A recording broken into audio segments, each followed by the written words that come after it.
Hi, welcome back guys. This is your friend, Cabbage Head Fanfics. Back with amazing fanfiction. This is the series of What If Deku Became the Monarch of Destruction? Now before starting, please give this video a like and subscribe to the channel if you want more videos like this. Now let's get into the fanfic. Before the merge, Yagi was 4 years old and lived quietly, born without a quirk. He admired heroes, especially All Might, and treasured his family and the Bakugo and Todoroki families. Even as a child, he loved analyzing quirks. He feared bullies and villains and hated anyone who might harm his family, including certain relatives he distrusted. When the soul of Antares merged with him, Yagi became izuku. By the time he was 21, he had taken on the mantle of a monarch and acquired many titles: Monarch of Destruction, King of the Mad Dragons, the Prodigy, the Pinnacle, Mastermind, the Perfectionist, Peak, and Legend of the Supernatural. He was known as a single, commanding presence, a manipulator with absolute authority. Physically, he changed as he grew. At 10, he still bore reminders of his childhood. At 18, his features sharpened and his hair had turned jet black.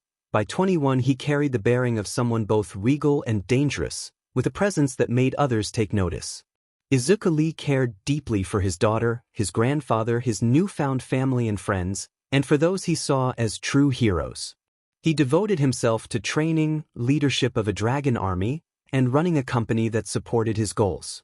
He valued strength and loyalty above all. He also held grudges against Yagi, the Todoroki and Bakugo twins, any who threatened his loved ones, Class 1A, certain heroes and villains, and individuals like Overhaul. He abhorred abuse and those who would prey on the vulnerable. The Antares merge granted him extraordinary abilities that reshaped his life. His physical attributes strength, speed, durability, endurance, and stamina reached immeasurable heights, allowing him to act with uncanny precision in battle. He wielded a vast range of elemental and metaphysical powers. Dark, light, poison, void, abyssal, and ether energies responded to his will. He could manipulate mana, chi, spiritual energy, and other forces to shape reality in subtle and dramatic ways. Time and fate bent at the edges of his perception. He possessed future sight and the ability to influence probability and destiny, and he could bend aspects of reality and matter to achieve his aims. He mastered soul and curse manipulation, allowing him to sense and interact with vital energies without graphic harm. He could summon and shape weapons, create constructs, and open gates between realms. Dragons and dragon arts were central to his power. He commanded dragon authority, could invoke dragon fear, and practiced dragon sage and dragon slayer techniques. His divine dragon traits granted him extraordinary resilience and combat prowess, and he could manifest dragon-themed abilities such as scales, breath-like energies, and primal commands that rallied allies or cowed enemies. His combat skill extended beyond supernatural gifts. He mastered martial arts, sword techniques, and destruction magic, blending disciplined training with his supernatural repertoire. He could copy or adapt techniques he observed, refine flows and forms, and manifest spiritual or divine energies for both offense and defense. He possessed creation magic and the capacity for large-scale chaos control and order shaping, enabling him to bend battles to his strategy while avoiding needless brutality. Though his powers could inspire fear, his tactics often took on an almost theatrical, anime-style intensity rather than graphic violence. Battles became contests of wills and spectacle, light and shadow clashing, temporal eddies and dragon roars filling the air without dwelling on injury details. When necessary, he absorbed or neutralized threats with abilities that felt final but not gruesome. Throughout his transformation, Izuku remained driven by a desire to protect those he loved and to shape his world according to his vision. He balanced cold calculation with fierce devotion, forging alliances and commanding forces that reflected both the monarch he had become and the boy who once watched heroes from afar. If a scene or memory no longer fit the narrative, a quiet moment bridged the gap, preserving the flow of his story without distraction. In that world, 80% of the population were born with quirks, visions, and other mysterious powers, while 20% were born quirkless. Because of this, The quirkless were often marginalized and mistreated. In the solo-leveling universe, Antares lay defeated by Jinwoo as the rulers observed the exchange between the two strongest beings. Antares muttered his contempt toward the Shadow Monarch, and Jinwoo acknowledged that the battle was finally over and that Antares had lost. Antares conceded that Jinwoo had been a worthy opponent and expressed respect, admitting that Jinwoo had been stronger than Ashbourne and that he had enjoyed their battle. Jinwoo responded that they might have been rivals if Antares had not sought to destroy his world. Antares accepted that fate had other plans and began to fade away. Jinwoo told him that if he were given a second chance, he hoped Antares would choose a better path. For the first time in his life, the Monarch of Destruction offered an honest smile, surprising both the rulers and Jinwoo. Antares chuckled and, with a hint of hope, allowed himself to fade completely. In the My Hero Academia universe, Izuku was being bullied by classmates in Class 1A. Katsuki ordered him to be quiet and insulted him for being quirkless. Other classmates joined in, telling him he could never be a hero and blaming him for being worthless. Izuku's narration revealed that, because he was quirkless and had no vision, he had been neglected by family and relatives for 6 years and had received little care or support. At that time he and the others were 10 years old. A sudden red aura erupted around Izuku, and his hair shifted to a deep red as Antares' soul merged with his. The energy burst sent Class 1A tumbling back. Izuku felt the surprise and confusion of being alive again in this new form, and Antares realized his soul had been transferred into the boy's body. As the two consciousnesses merged, Antares absorbed Izuku's memories. The red aura dimmed, and the classmates covered their eyes against the light. When the light faded, they saw that Izuku's appearance had changed, and several of the girls reacted with visible embarrassment. Izuku noted that his body and appearance had altered and that he could currently access only a fraction of his true power. The classmates were stunned. Katsuki cried out Izuku's name. Others commented that he now had a quirk and wondered how it had happened. Izuku responded coldly, refusing to use the nickname some had always used, and told those who had insulted him to be quiet. He pointed out that those who had called him worthless now treated him differently because of his power, and he refused to tolerate their hypocrisy. When one classmate tried to interject, Izuku silenced him with a glare that left him terrified. Izuku declared that simply looking at them made him ill, and began to walk away. Katsuki accused him of thinking he was better than them, and Shoto insisted that a change in appearance did not make him superior. In response, Izuku reappeared in front of them with impossible speed and struck both Katsuki and Shoto in the chest, knocking them unconscious without graphic injury. The rest of Class 1A watched in shocked silence. They had known Izuku as the kindest boy in the class, and now his demeanor had shifted dramatically. With his eyes beginning to glow, Izuku told the group that from that day forward they were dead to him and ordered them never to show their faces again. He then left, teleporting onto the rooftop of a nearby building.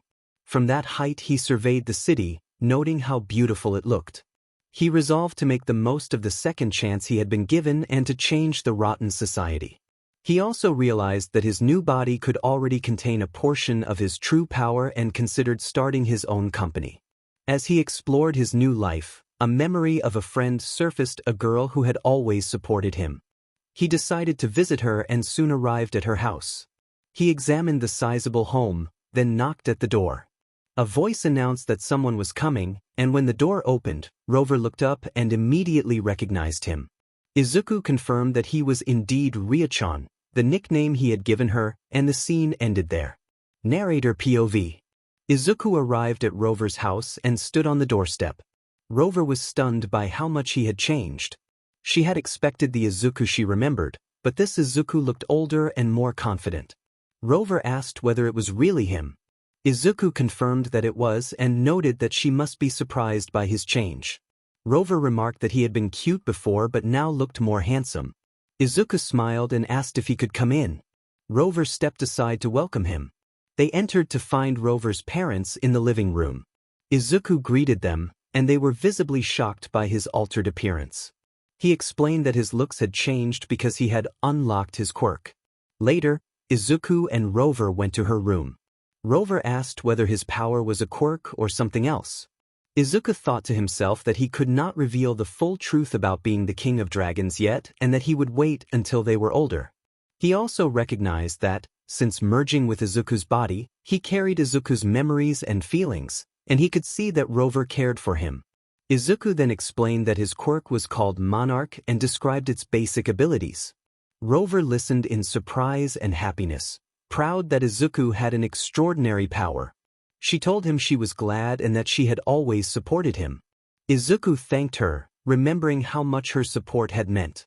Rover smiled brightly, and Izuku silently vowed to protect that smile no matter what. As the night wore on, Izuku said he should be going. Rover blushed and suggested that he stay for the night. Izuku accepted the offer, and they spent a quiet, comforting evening together, strengthening their bond. For the first time in a long while, the Monarch of Destruction felt something worth protecting. The next day, Izuku spent the day with Rover. At one point Rover confessed her feelings and asked him to be her boyfriend. Izuku smiled warmly and accepted. They shared a happy, tender moment together. Later he said he needed to gather some belongings because he planned to move in with Rover and her parents. Rover was thrilled and celebrated the decision. That night, Izuku planned to retrieve his things from the Yagi household. He knew there would be a birthday celebration there and intended to create a distraction. At the Yagi mansion, the family was celebrating Izuka and Izumi's birthday and had entirely forgotten Izuku. Two people at the party noticed his absence and asked Inko about him. Inko looked puzzled and said she did not know who they meant. Charles, Izuku's grandfather on his biological father's side, had been looking for Izuku and was shocked by Inko's response. Charles demanded to know why she had not mentioned their son. Inko faltered and then recognized the picture he held up. Overcome with shock and guilt, she sank to her knees in tears and began to apologize, realizing they had forgotten Izuku. Family members gathered and pushed through the room as Inko knelt and wept. All Might asked what was wrong and why she was crying. Inko stammered that they had forgotten Toshi Izuku. Confusion spread through the family as people realized what she meant. Izumi reacted with horror at the suggestion that Izuku was her brother. Charles accused Inko of neglecting Izuku. He produced Izuku's photograph and pointed out the neglect, and the family members' faces registered shame. Izumi and her friends admitted that they had bullied Izuku and confessed the ways they had hurt him. The atmosphere turned heavy with remorse. Charles condemned the family's hypocrisy and announced that he would be taking Izuku away from the household. He explained that Izuku was meant to be part of the Lee family and that allowing him to be neglected was unacceptable. Izumi begged him not to take her brother, but Charles said they should have thought about that before mistreating him. He reminded them that Hisashi had entrusted Izuku to Inko's care, and that Inko had failed in that duty. Charles's words carried a stern finality that made everyone realize the seriousness of their failure. All Might protested that they could not simply take Izuku away, but Charles was firm in his decision.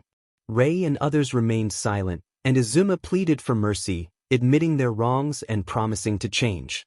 Charles maintained that he would remove Izuku from the household to ensure his safety and proper upbringing. At that moment there was a knock at the door. Mitsuki went to open it. A man entered the room with a commanding presence and moved past Mitsuki to take in the tense scene.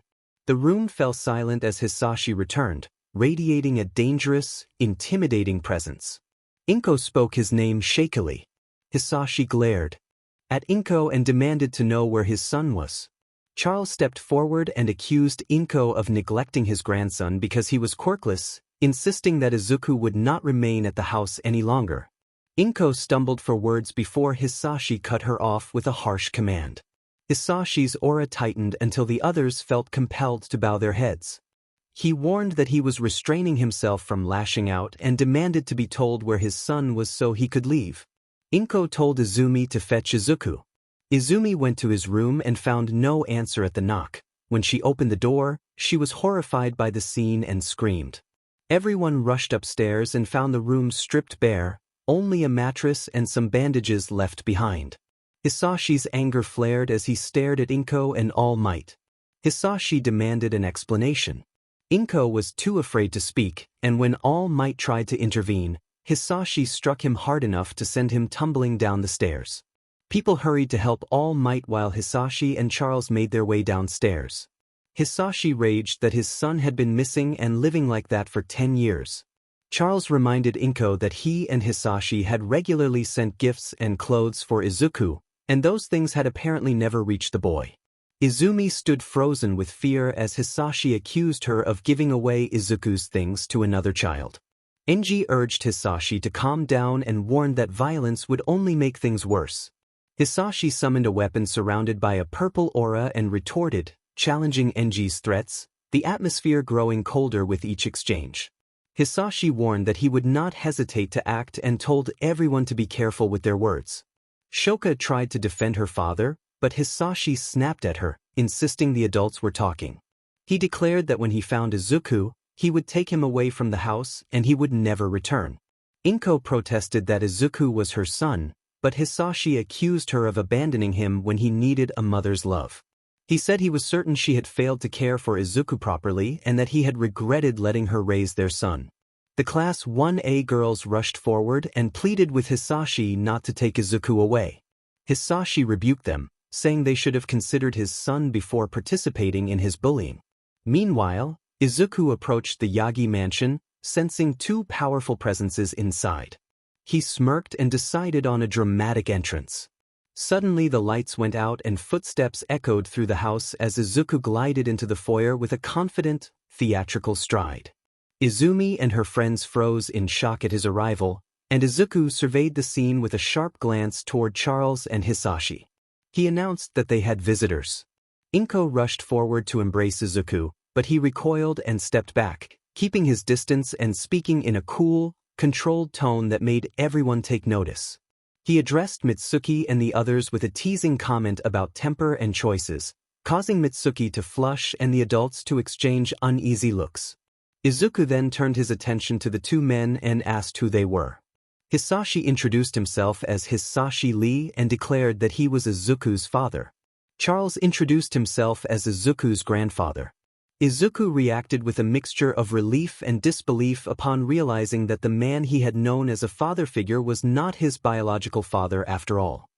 His glare sharpened as he demanded to know why he had been living with the Yagis if these men were his real family. Charles and Hisashi both sensed a dangerous aura emanating from Izuku and shared a private, approving glance. Hisashi prepared to explain further as the tension in the room tightened. Hisashi pointed at Inko and told Izuku that she had been unfaithful and that she had a child with All Might. He said that when he had learned the truth he had wanted to take Izuku away, but Inko and his own father had pleaded with him. For the sake of appearances and because he had enemies to deal with, the Lee family had agreed to let Inko raise Izuku until he turned 10, when Hisashi planned to bring him back to live with the Lees. Charles added that Izuku would be groomed to lead the Lee clan. Izuku, 2 years older than Class 1A in this alternate timeline, listened without interruption and told his father to continue. Hisashi was pleased when Izuku called him Dad. All Might came forward to help Inko, and Izuku responded with cruel words, accusing her of betraying the family. He compared his father's appearance favorably to All Might's in a harsh, mocking way. All Might tried to speak, but Izuku, his aura flaring bright red, used his monarch authority to lift All Might off the ground in a sudden, forceful display of power. All Might cried out as he was held aloft. Izuku then warned him to be silent. Charles observed that Izuku's bloodline seemed to have awakened. The Lees were a noble dragon family whose members manifested dragon abilities known as bloodlines. Hisashi embodied the Dragon of Chaos and Charles the Dragon of Fire. The Lees were feared as the most powerful family in the world. What they did not know at first was that Izuku was the king of dragons, the monarch of destruction. Izuku told his father that he did not want to see the family again, then collected his notebooks and prepared to leave. He announced that he and his girlfriend would be leaving and that her parents would be coming with them. Hisashi, surprised that Izuku already had a girlfriend, agreed to go meet her family. As they began to move toward the door, Inko reached for Izuku's hand. He brusquely told her to let go, saying he was not in the mood. His words struck her like a wound, and she began to cry. A younger family member rushed forward and shouted at Izuku to stop speaking to their mother that way. Izuku raised his hand and, using his monarch authority, produced a heavy pressuring aura that sent the child tumbling out of the mansion. The assembled family watched, stunned by the display of power. Others tried to reason with Izuku, but he would not listen. At the door he told them that he was no longer the same person they had known and warned that anyone who crossed him would face severe consequences. Katsuki reacted angrily to the warning, but Izuku merely confirmed that he meant what he said and left without another word. Later, preparing to leave Japan, Izuku got ready with his girlfriend, Rover. He noted to himself that his powers felt stronger in his current body and that he could access about 20% of his Monarch abilities. Rover asked if they were going to Korea, and he confirmed that he would be taking her parents with them. He kissed her cheek before stepping into the shower. Afterward, he dressed in the outfit his father had given him, and Rover complimented how he looked. He returned the compliment, and they went downstairs to find both families having breakfast. Hisashi greeted them warmly and invited them to eat. Rover blushed at the kindness.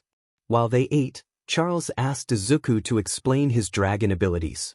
Izuku described the power he called the Monarch, the Dragon King or Monarch of Destruction, and gave a broad overview without revealing all his secrets. Hisashi and Charles listened in astonishment, realizing how formidable Izuku could be. Hisashi admitted that Izuku might already be stronger than he was. Rover's mother praised Izuku's potential, and Izuku thanked her. Before the conversation moved on, Izuku asked Hisashi about the remarriage. Hisashi assured him that his new wife was a loyal and good person. Izuku expressed hope that this was true. Izuku declared that he would stop the marriage. He did not want their father to marry someone who might take advantage of him. The remark sent chills through the room. Hisashi smiled at how much Izuku cared and patted his son's head, reassuring him that she was a good person and that he trusted Izuku's judgment. Izuku accepted his father's reassurance. They finished eating, packed their things, and headed to the airport. At the Yagi household, everyone was broken. Inko locked herself in her room and wept through the night. Izumi and Izuma were heartbroken. Izumi blamed herself for what had happened to their older brother and sobbed with guilt. Izuma comforted her and insisted it was not her fault. Izuka continued to blame Izuku and promised there would be consequences. The girls from Class 1A were devastated when they realized their mistake and regretted not stopping Izuku sooner. Izumi and her friends decided to go to the airport to try to stop him. At the airport, Izuku and his family prepared to board. When someone called his name, Izuku turned with a glare and demanded to know what they wanted. Izumi pleaded with him not to leave and begged him to stay. Mina and Momo asked for another chance and for the opportunity to make him happy.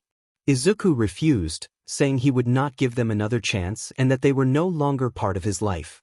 The girls cried as Izuku took Rover's hand and offered her a warm smile. He told her gently that they should go, and Rover agreed. They boarded Hisashi's private jet and left for Korea. On the flight, Izuku suggested watching a movie since there was a television on board. Rover agreed, and they watched until they fell asleep in each other's arms. Hisashi watched them and felt glad that his son had found someone who made him happy. When they arrived in Korea, they went to the family mansion. Izuku was surprised by the size and beauty of the house. Hisashi introduced Izuku to his new wife, Ariel Lee. Ariel greeted Izuku warmly and embraced him.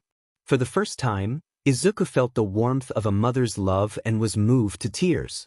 Ariel expressed hope that they would get along well, and Izuku returned her warmth with a small smile. A few years passed. By the age of 18, Izuku had trained intensely with his parents and learned many skills, especially the art of manipulation from his mother. He mastered numerous martial arts and formed a band of loyal companions during his travels. He honed his powers and became known as a prodigy in Korea. He took over his father's company as CEO of Lee Industries and became head of the Lee family. He also pursued music under the stage name Dragon, keeping his private life separate. On the last day of his final year of high school, Izuku sat in his trophy room reflecting on how much he had grown and how much further he could go. He credited his parents for their guidance, with particular gratitude for his mother's teachings. Changli arrived and found Izuku standing among his trophies. She greeted him with affection. They shared a brief, loving kiss and spoke quietly about school and the day ahead. They left together to face the day. They were not in a rush. Changli nodded, and Izuku smiled. They headed downstairs. Hisashi greeted his son warmly as they entered the kitchen. Izuku returned the greeting and the two performed their customary handshake. Izuku then went to his mother Ariel and embraced her. Ariel welcomed him and mentioned she had made breakfast. Izuku and Changli took a seat side by side and admired the full Korean breakfast spread. Izuku complimented his mother on the meal, and Ariel urged them to eat before it got cold. They ate and enjoyed the meal together. After breakfast they left in Izuku's car and drove to the academy. When they arrived, Changli told Izuku she would go inside to find the other girls. Izuku nodded and watched her go. Another car pulled up, and Izuku recognized who had arrived. Naruto Lee stepped out. He was Izuku's friend, cousin, rival, and partner. Naruto greeted him in a familiar, brash way and asked about Izuku's parents. Izuku replied that Hisashi and Ariel were doing well, and Naruto mentioned that his own family was fine as well. Naruto teased Izuku about when he would do a face reveal, and Izuku said he would do it soon because the fans were eager. Naruto also complained about an awkward interaction with Hinata and her current companion, and Izuku responded with a dry remark. Naruto laughed about the gossip and about his own romantic situation, then said he wanted to check on his girlfriend. Izuku agreed, saying the girls were probably waiting for him. Izuku headed to the student president's office. When he opened the door, his group of girls greeted him exuberantly and playfully tackled him to the floor. The girls teased him about taking too long and asked what he had been doing. Izuku explained he had been talking with Naruto. One of the girls suggested they get to class, and the group moved on together. The day continued normally. Izuku later dropped his harem at home and went to his company to handle some work. After finishing his tasks, he did a public face reveal that shocked many and caused a flurry of online reactions. The reveal made headlines, and when Izuku returned home he reflected that it had been a long day. Hisashi then asked Izuku for a favor. Hisashi explained that, since it was Izuku's last day at school, he wanted Izuku to confront the 4 great clans and bring them under their control. Hisashi named the Gremory, Phoenix, Hyuga, and Uzumaki clans, and pointed out that the Uchiha clan was already allied with them through Naruto's relationship with the head's daughter. He also noted the AU family ties. Naruto came from the Lee clan, Minato was Hisashi's brother, and Kushina was Ariel's sister. Izuku accepted the mission without hesitation and assured his father he would carry it out. Izuku told the girls about the mission and received their good wishes. They were not worried because they trusted his strength. Izuku decided to approach the Gremory clan first. At the Gremory estate, Surzex had just repelled a group of intruders who had tried to seize control of the clan. Surzex dismissed them as pathetic and told whoever had sent the attackers that more force would be needed to take the clan. A sound at the door distracted him, and he turned to find someone perched on the roof. Seeing the newcomer made Surzex widen his eyes. Izuku leaned forward with a confident smirk and offered to join the party. Narrator POV. Izuku stood on the rooftop, smirking down at Surzex, who looked shocked to see him. Surzex had heard many stories about him, and the sudden appearance only widened his eyes. Izuku observed Surzex's surprise and noted that knowing his name made things easier. Izuku explained that his father had asked Surzex to surrender the Gremory clan and join the Lee family, and that he had been sent to deliver that ultimatum. He offered Surzex a choice: join the Lee clan or die. Surzex, proud as one of the Devil Kings and one of the leaders of the 4 major clans, refused and urged Izuku to leave and not meddle in matters beyond his understanding. Izuku sighed, then said he would be the one to decide Surzex's fate and struck. The fight erupted in a blur of movement. Izuku relied on incredible speed, refined physical strength, and martial arts. Surzex countered with powerful destruction energy and swordsmanship. Izuku's attacks came so fast that Surzex could barely see them, repeatedly sent flying by blows he could not anticipate. Surzex tried to adapt, covering his hand in destruction energy and launching fierce punches, but Izuku dodged and responded with even faster strikes. Izuku noted inwardly that he was only using his raw speed and skill and wondered why Surzex was taking so many hits. Finding a momentary opening, Surzex wrapped his hand in destruction energy and aimed a heavy blow. Izuku anticipated the move and kicked him away before Surzex could complete the attack. Surzex then summoned a sword and took a stance, surrounding the blade with destructive aura. Izuku casually stretched, loosening his school shirt, and taunted that fighting with a sword was acceptable. He still preferred to test the limits of a Devil King. As their clash intensified, Izuku launched an enormous assault that caused massive explosions and sent shockwaves through the mountains. Smoke filled the area and, when it cleared, the surrounding wall and parts of the mountains lay shattered and the sky seemed split by the force of the attack. Izuku remarked that he enjoyed his art. Izuku then overwhelmed Surzex with a barrage of precise, lightning-fast attacks, leaving Surzex severely injured and unable to keep up, though no gruesome details remained, only the clear outcome of defeat. At that moment, more energy signatures arrived. Menma appeared and attempted a surprise strike, which Izuku evaded, and Riser launched a fire attack that Izuku dodged as well. Rias and her peerage arrived alongside the leaders of the other major clans and were shocked to see Surzex in such a state. Izuku commented that more opponents had come. Issei confronted him angrily about what he had done to Surzex, and Rias vowed to make him pay for harming her brother. Izuku dismissed those threats, asserting that Surzex had been unable to handle him even while he had been holding back and doubted they could fare better. Despite their stares and threats, Izuku declared he would leave for now but promised to return in person. He vanished in a flash as he had said he would.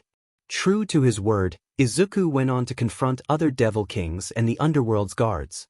He fought many high-ranking devils and prevailed each time. None could inflict meaningful damage against him.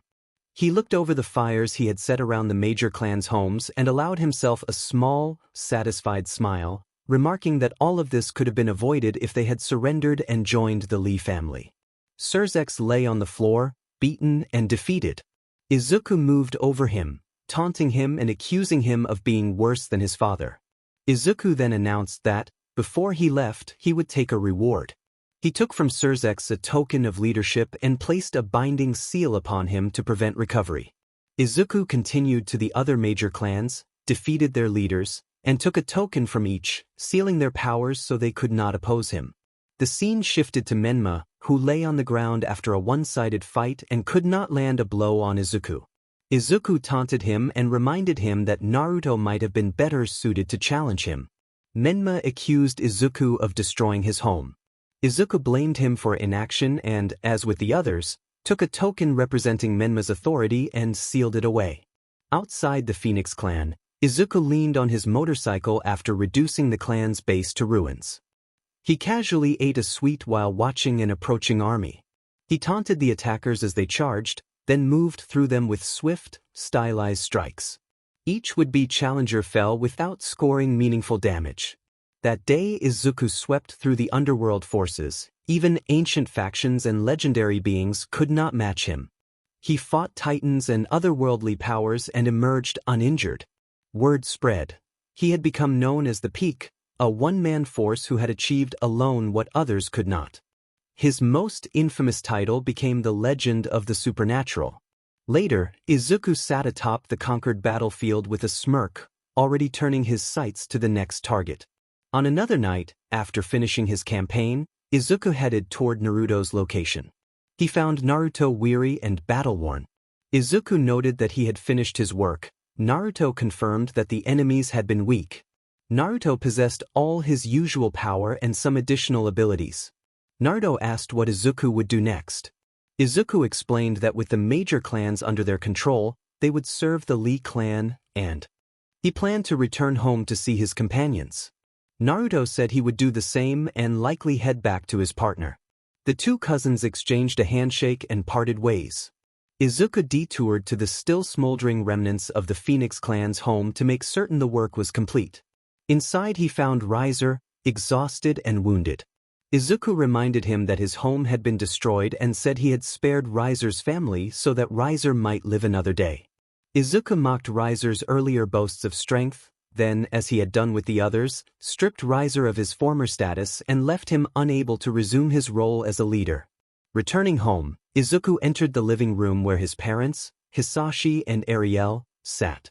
Hisashi noticed Izuku's return and reacted with surprise when Izuku said he had brought the major clans under their control in a single night.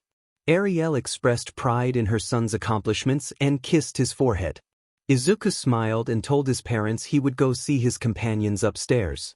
Upstairs, Izuku found his companions watching a movie. They turned when he entered and greeted him with warm, affectionate roughhousing. Lumen expressed relief that he had returned, and the others welcomed him back as they playfully pulled him into their midst. Izuku reported that his mission had been a success and that the major clans had been subdued. The girls reacted with shock, saying that Izuku had overwhelmed the major clans in a single night. Izuku chuckled at their reaction and smiled. Rover complained that Izuku was too overpowered, and Izuku replied that none of the clans had been a real challenge, although Great Red and Ophis had been the only ones to put up a fight. Tai was unsurprised by his strength. Izuku said he was tired and planned to take everyone out the next day. The group showed their appreciation, and Izuku went to bed while the others settled in nearby. That night Izuku reflected that this was his life now and that seeing his family and friends smile made everything worthwhile. He resolved that he would do anything to keep them safe and happy, even if it meant bringing the world to ruin for their sake. He smiled, closed his eyes, and drifted off. At the Yagi mansion, nothing had been the same since Izuku left. Inko had stopped eating properly and had even paused her hero work because of her heartbreak. She regretted her actions every day. Izumi and the other girls from Class 1A often cried themselves to sleep, missing Izuku deeply. Izuma was saddened that her brother was gone and spent her days trying to comfort Inko. The boys blamed Izuku for everything and vowed to get revenge. Izumi admitted that she missed her brother. The other girls agreed, and Izumi wondered aloud whether things would be different if they had not gone along with Katsuki's idea. The girls felt the weight of that regret together and silently hoped Izuku remained loyal to them. The Class 1A boys ground their teeth in anger and promised to make Deku pay. Izuka insisted they would make him answer for what had happened to their families, and Katsuki swore he would make Izuku pay for causing his sister so much pain. Shoto vowed he would have his own revenge for Izuku's actions. The next morning at Izuku's family mansion he rose early and saw the others still sleeping. He slipped free of their embrace, went downstairs to make a protein shake, and headed to his gym. Since it was only 5 in the morning, he decided to work out first and make breakfast for everyone afterward. He trained with weights and other routines for 3 hours, then took a cold shower that left him feeling refreshed. Dressed and feeling confident, he prepared breakfast and woke the others. Everyone came down to eat, smiling at the meal he had prepared. Gina praised his cooking and called him impressive, and Izuku thanked her, referring to her as his queen. Ye said the food was delicious and could melt in the mouth. Izuku felt happy seeing his family enjoying themselves. A portal then opened and a wolf with a purple, dangerous aura stepped through. The wolf demanded his food and made an ostentatious entrance. Izuku sighed and identified the wolf as Regis, explaining that this was his dark flaming sword in spiritual form. Ariel asked if this was the sword with purple flames, and Izuku confirmed. He explained that, like other masters who had created realms for their allies, he had formed a realm for his dragons and weapons. Regis declared himself majestic and expected respect for being Izuku's most powerful weapon. Izuku, amused and a bit annoyed, told Regis he was not the most powerful. Izuku's Dragon King sword was stronger. Regis insisted that the majestic ones were always the most powerful, then demanded his food again. Izuku handed Regis his meal, and Regis decided he would stay in the mortal realm because it looked more fun and he could annoy his master every day. The girls patted Regis and he purred, enjoying the attention. Izuku sighed but smiled, thinking that Regis could be annoying yet was a reliable weapon. Regis continued to boast about his majesty, and the others chuckled at his antics. Later, Izuku went to his training room with his father, Hisashi, who planned to teach him how to use the Dragon Sage arts. Hisashi reminded Izuku that, since he had unlocked his Dark Dragon core, it was time to learn to control the sage energy tied to that core. Izuku acknowledged that he was ready. Although he was overwhelmingly powerful, he still trained and learned from his parents. He reflected that his Dark Dragon core differed from his Destruction Dragon heart and allowed him to control Dark Sage energy at full potential. Unlike typical sage energy, which was light and warm, his was dark and burning, intense as the sun. Hisashi instructed him to focus and become one with his energy. Izuku began meditating as Hisashi guided him through breathing and focus exercises. A dark purple flame aura began to surround him. Hisashi smirked as he watched. 30 minutes had passed and the young man was already harnessing his sage art energy. The aura deepened and a huge dark dragon coalesced behind Izuku. Izuku rose, returning Hisashi's look with a confident smirk. He lifted his gaze to the sky as gold runes spiraled around his body, and Izuku understood it now. 3 years later, Izuku was 21. He had grown stronger than before and become famous worldwide. His company, Lee Industries, rose to become the most influential and wealthiest firm on the planet, leaving even the prominent families looking ordinary in comparison. He forged alliances with presidents and world leaders. The supernatural considered him a force to be reckoned with, and agents from his past had attempted to make contracts with him, but Izuku refused to get involved. He trained his companions and helped them become stronger. He spent his wealth on orphanages and shelters, building homes for people without advantages. Respected and well-known, few dared to cross him, knowing the consequences of earning his enmity. He had returned to his old dojo to spar with Jin Woo. Their match ended in a draw, and the two became good friends.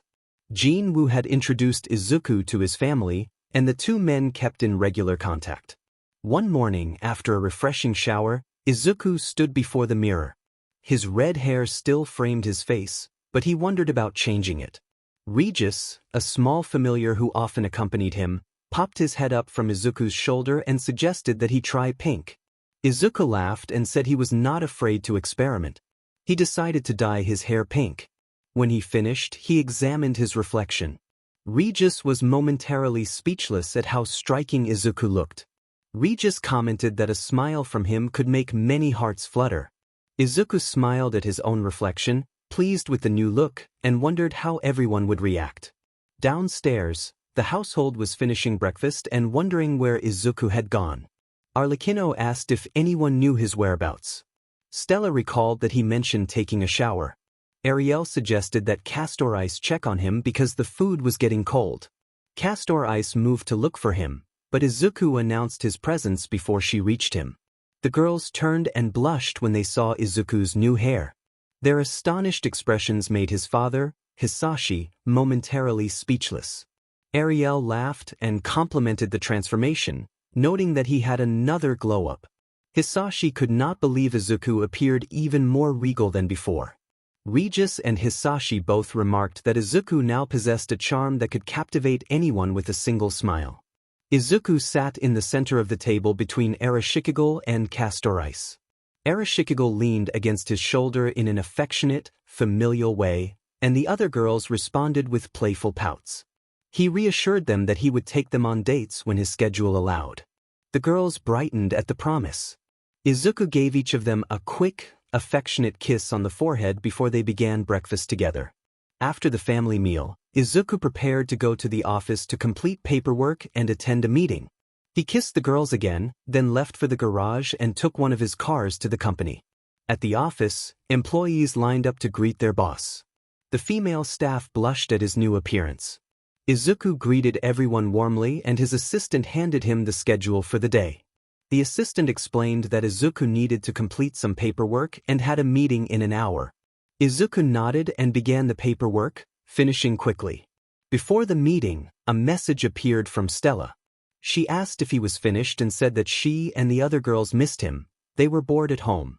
Izuku read the message and smiled, preparing himself for the afternoon's obligations. Izuku chuckled at the message on his phone and began to reply to his partner, saying that he was finished for the day but had to attend a meeting before heading home. He rose and walked toward the meeting room, where the Hero Commission President and the President of Japan were waiting. The President of Japan rose to shake Izuku's hand, and the Hero Commission President greeted him warmly. Izuku returned the greeting and asked why they had traveled so far to meet him. The President of Japan explained that a new villain group calling themselves the League of Villains had appeared in Japan and that some of their heroes were struggling against increasingly powerful threats. He asked Izuku, whose company produced the world's most advanced technology, to form an alliance with Japan and upgrade their heroes' suits. Izuku listened and asked for details. The president of Japan said they would compensate him with 10 million for the work. Izuku considered the offer and noted that the sum was small for his company, but he agreed to help on one condition. He asked that Kana Tsutsumi, also known as Lady Nagant, be released, insisting that she was innocent and had been forced into actions against her will. The Hero Commission president reacted with obvious shock when Izuku accused her of corruption and of coercing Kana. Izuku calmly told them that he had eyes and ears everywhere and that he wanted the matter handled quietly. He preferred not to have conflict erupt in his office. He asked that Kana be freed before his arrival in Japan in a few days. The president of Japan stood, smiled, and extended his hand to seal the agreement. He assured Izuku that Kana would be released by the time Izuku arrived. They shook hands, and Izuku left the meeting feeling a mixture of satisfaction and curiosity. He had done some digging into the Japanese Hero Association and found evidence of corruption at high levels. He had also learned more about Lady Nagant and found her intriguing. He resolved that anyone who crossed him would face serious consequences. Back at home, Izuku announced his return. His parents were finishing dinner and told him the girls were in their room. He climbed the stairs and found them watching a movie. They turned when he entered, greeted him with playful enthusiasm, and tackled him in a flurry of laughter and teasing. Izuku apologized for the delay, explaining that the meeting with the president of Japan had taken longer than expected. He told them about the upcoming trip to Japan and invited them to join him. They were excited and he welcomed their company. He gave each of them a quick, affectionate kiss on the cheek. They pulled him onto the bed to continue joking and teasing, sharing warm, light-hearted moments. They spent the night together talking and laughing, enjoying each other's company. The next morning, Regis and Hisashi were playing a video game in the living room. Hisashi complained loudly about losing, and Regis just smirked and attributed his wins to being built different. When they saw Izuku come downstairs with faint lipstick smudges on his face, Hisashi exclaimed in disbelief and Regis teased him further. Izuku shot them a sharp glare, clearly annoyed. Later that day, after a hot shower, Izuku stood quietly and reflected on how refreshed he felt.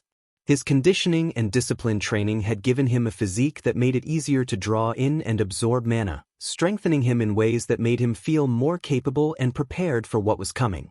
Izuku prepared to return to Japan, thinking he hoped not to run into certain people. If they caused trouble, he planned to confront them and show why he was called the King of Mad Dragons. He dressed, went downstairs, and found the girls ready with their luggage. Izuku noted that the girls were ready. Arashikigel confirmed that they were. Izuku told them they could load their things into the car. They loaded their luggage, and Izuku then spoke with his parents to say he was leaving and to ask them to greet his grandfather for him while he enjoyed his vacation in Hawaii. Ariel assured him and urged him to stay safe and protect the girls. Izuku promised he would. Ariel kissed Izuku's forehead, and he returned her smile. Izuku asked his father to protect Ariel as well and to make sure nothing bad happened to her. Hisashi reassured him that Ariel was strong and that only he and Izuku could match her strength. Izuku said he would see them later and reminded them to say hello to his grandfather. Ariel told him they would and reminded him not to get into trouble while he was away. Izuku drove with the girls to the airport and they saw his private jet. He told the girls not to waste any time. They put the luggage aboard and admired the jet's interior. Arashikigel commented on how beautiful it looked, and Izuku said he was glad they liked it. Once airborne on autopilot, Izuku asked the jet's AI, Gideon, how long the flight to Japan would take.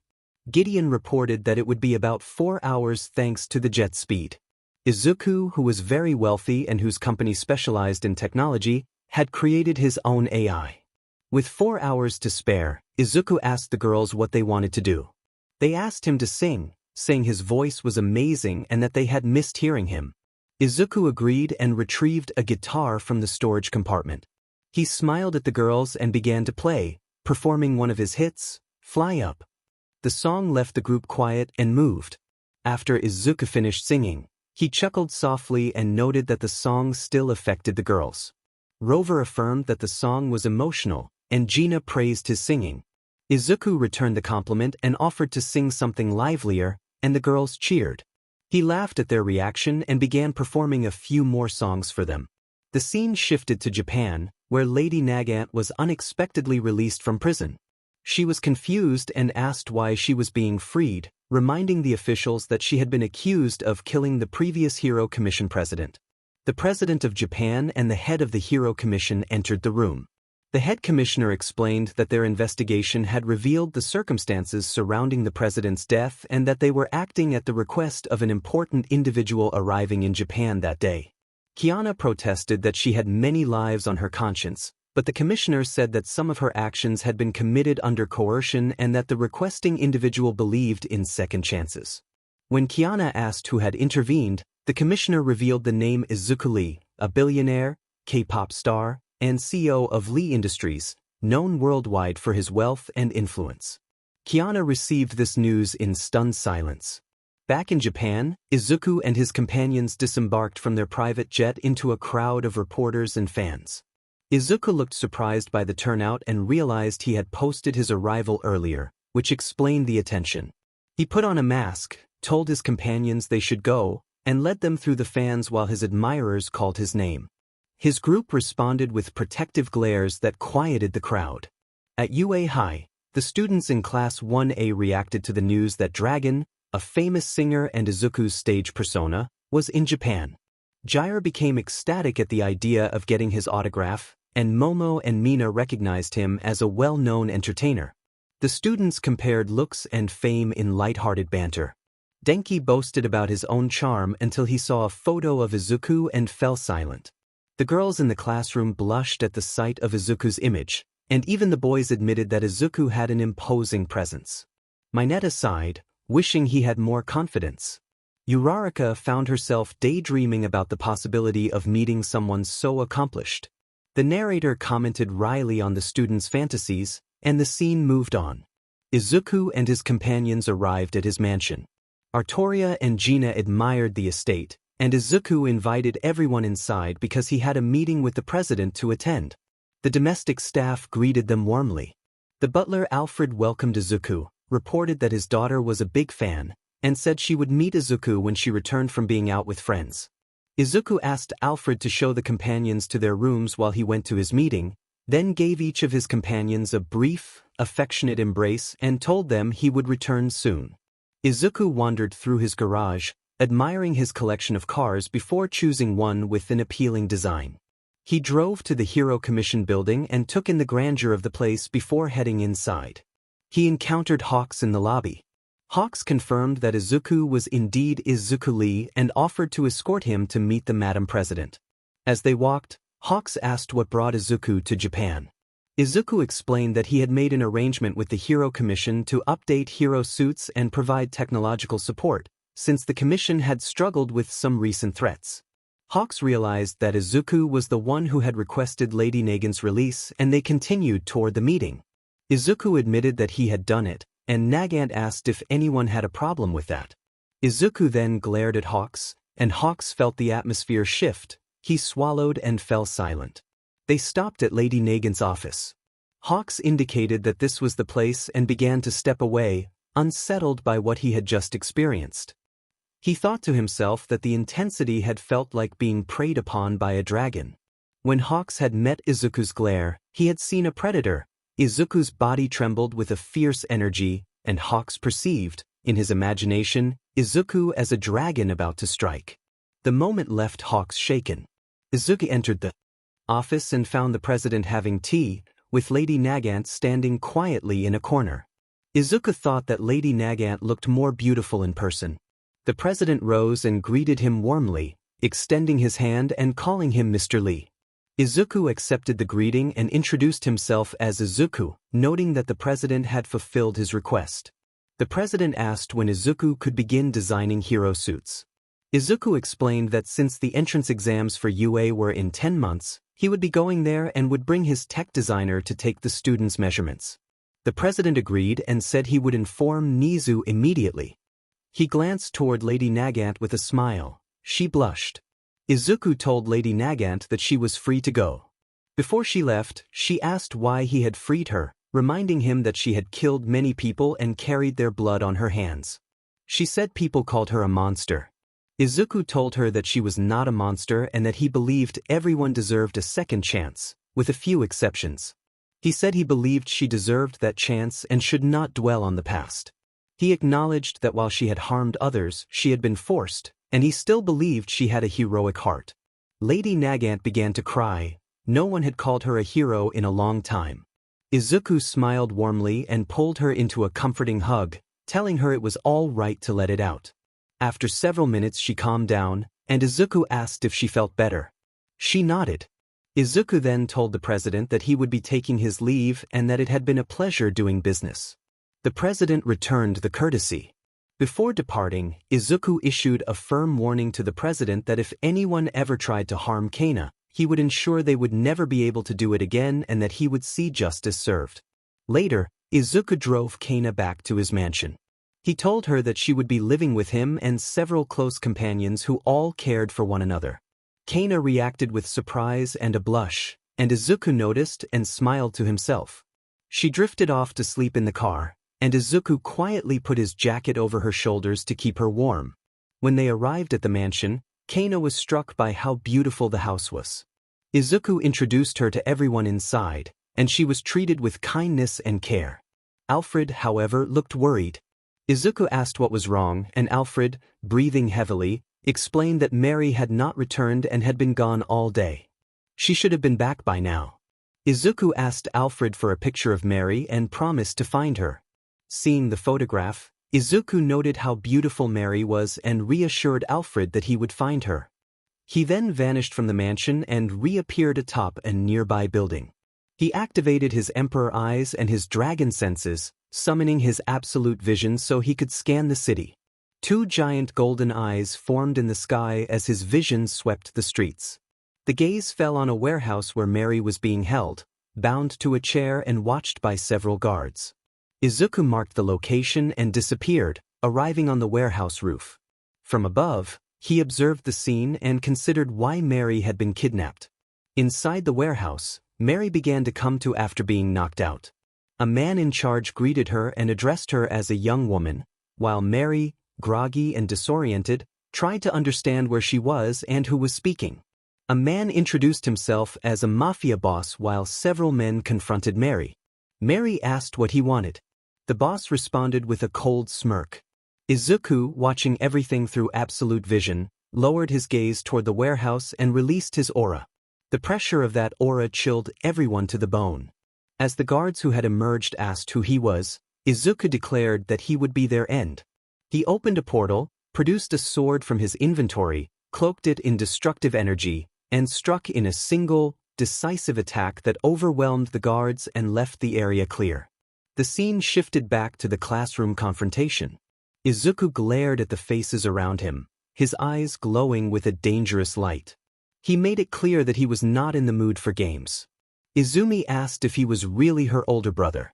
Izuku rejected the claim and insisted they were not family. Katsumi protested, calling on him to show respect, and Izuku snapped back at her. Katsumi tried to remind him of a bond they had, but Izuku scoffed and turned away. Katsumi looked hurt and began to tear up. Izuku then moved closer to Rover and embraced her, introducing her as his wife and saying she was the best thing that had happened to him. Rover affirmed her place by his side. The other girls reacted with disbelief and jealousy. Momo urged him to leave the others and be with them. Mina and Toru pleaded in their own ways. Izuku insisted he was already committed to others and would not change his mind. A brief tense silence followed. The boys from Class 1A bristled at his attitude. Katsuki accused Izuku of being the same spoiled idol he had always been. Shoto called him useless, and Denki mocked him for posing. Izuku responded with arrogance, boasting that he had become what many of them only dreamed of: more influence, more success, and more admirers. He taunted them sharply until Katsuki fell silent, unable to come up with a retort. Regis appeared in a spiritual form and teased the others. Denki started to reply but was cut off. Izuku shot back that at least he did not lose himself when using his abilities. Momo renewed her plea for him to join her and the others, but Izuku declined again. Regis mocked the girls for thinking they could be with him. At that moment Inko stepped forward and begged Izuku to come home, to allow them to be a family again and promising they had changed. Izuku laughed coldly, his reaction sending a shiver through the crowd. Izuku harshly told Inko that she was not his mother and claimed to have changed his identity. Inko began to cry. Izumi moved to comfort her, calling him brother and pleading that they had changed. Izuku's anger flared. He grabbed Katsuki, glaring so intensely that the younger student froze with fear. Izuku warned him in no uncertain terms not to challenge him again. The situation escalated quickly. Izuku tapped into a darker reserve of power and struck with overwhelming force in a flash of energy. The attack hit Katsuki and Izuka, as well as others who had rushed forward. The impact created a shockwave that sent them sprawling and left them unconscious on the floor. The display of power carved a deep impression in the ground but remained free of gore or graphic injury. The onlookers trembled, shaken by the raw intensity of Izuku's assault. Izuku ordered that the defeated be held so that if they approached him again, he would respond lethally. All Might, witnessing the scene, felt a level of fear he had never experienced before. He implored Izuku to come home. Inko pleaded again for a chance to rebuild their family. Izuku challenged them instead. He asked simple questions to test whether they had truly changed, what his favorite food was, when his birthday was, where they had been when he came home injured, and where they had been when he needed a mother's love. Inko could not answer those questions. Izuku accused them of neglect and of caring only for Izumi, and Izuka, saying they had never given him the parental love he needed. Inko broke down and sobbed. Izumi moved to console her and urged Izuku to listen. As tensions remained high, Izuku seized Izumi's collar in anger to hold her in place while making his next accusation. A brief neutral pause followed as the room steadied from the confrontation. As he glared at her, Izuku told Izumi to be quiet and to disappear from his life, adding that perhaps in another life she could earn his forgiveness. Izumi remembered those words and realized they were the same cruelty she and their Class 1A had shown him as children, when they had urged him to give up and hope for a second chance. Tears came to Izumi's eyes. Izuku shoved her to the ground and stood over her as if she were nothing. He then told his companion to leave, saying he did not want to see the other's face because he might lose control. Rover agreed and began to pull away. As they were leaving, Izumi gripped Izuku's hand and begged him to listen, insisting they still had a chance and that she was no longer the spoiled brat she had been. She tried to reason with him, but Izuku's expression hardened and he stared at her with cold intensity, questioning whether she expected him to listen. After years of being attacked by her and her villainous allies since childhood, Izuku's temper flared. He looked down at her as she crumpled to her knees, breathing heavily. Izuku told her that she was not acting like a decent person and that she seemed to take pleasure in causing others pain. He warned her sharply that if she came near him again he would not hesitate to stop her. Then he turned and started to walk away with Rover and Regis. Katsumi tried to step forward to speak, but Rover intervened and struck her, leaving her unconscious on the ground. Regis commented on the outcome with a blunt laugh. Izuku felt a cold satisfaction at the result. Jairu, eyes wide and hurt, asked why Izuku had agreed to take a photo with her if he held so much resentment. Izuku looked at her and, with a sudden intensity in his gaze, explained that he had done it for his fans and did not want to disappoint them. Then he used his power to wrench Jairu's phone from her hand and break it, telling her she would not need it anymore.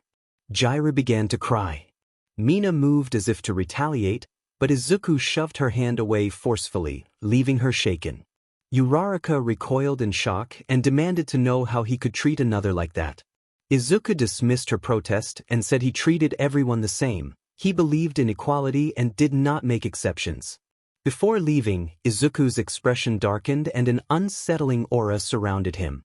He told them in no uncertain terms that he could not forgive what had been done and that their absence would trouble him not at all.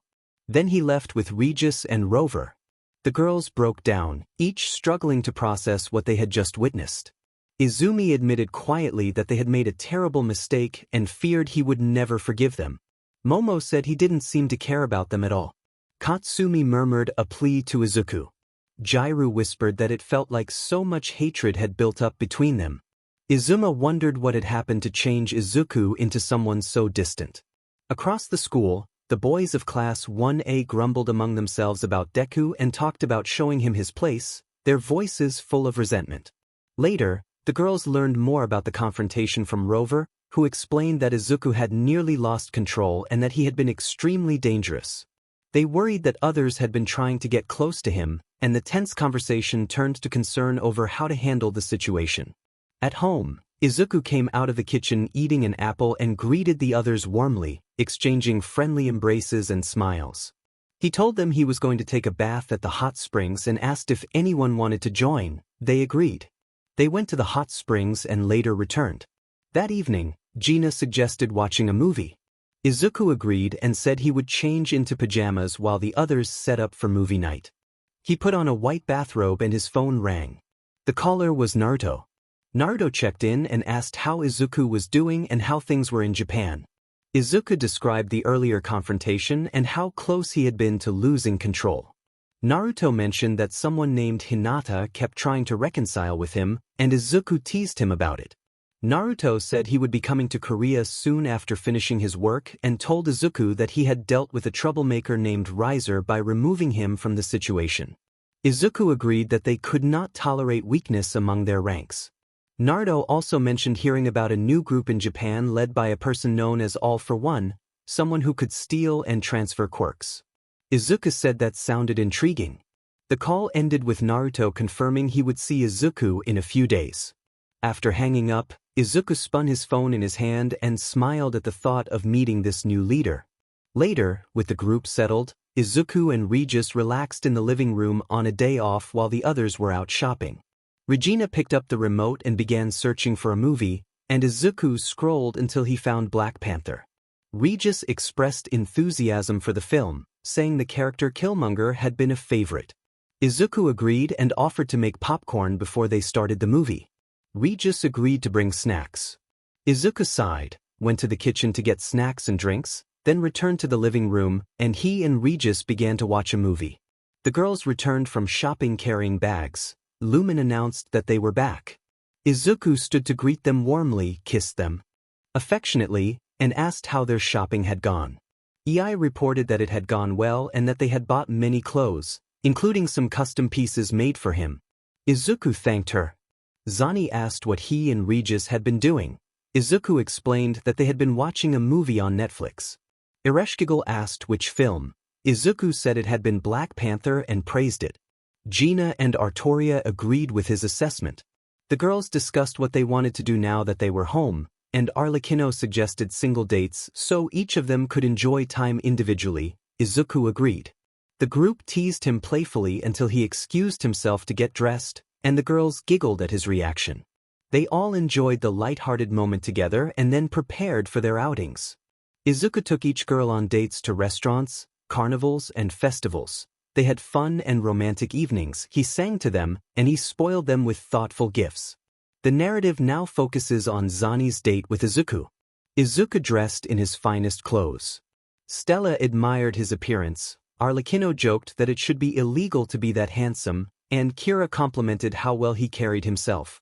Zani appeared looking stunning. Izuku told her she looked beautiful, and she thanked him. After saying goodbye to the others, Izuku and Zani headed to the garage. Izuku chose a car from his collection, opened the door for Zani, and she thanked him as they drove to one of Japan's most luxurious 5-star hotels. Zani was amazed by the hotel's beauty. Izuku explained that he had booked and sponsored the hotel because of its excellent cuisine and because he wanted the evening to be special for them. The manager recognized Izuku and welcomed the couple, noting the reservation for Mr. and Mrs. Lee.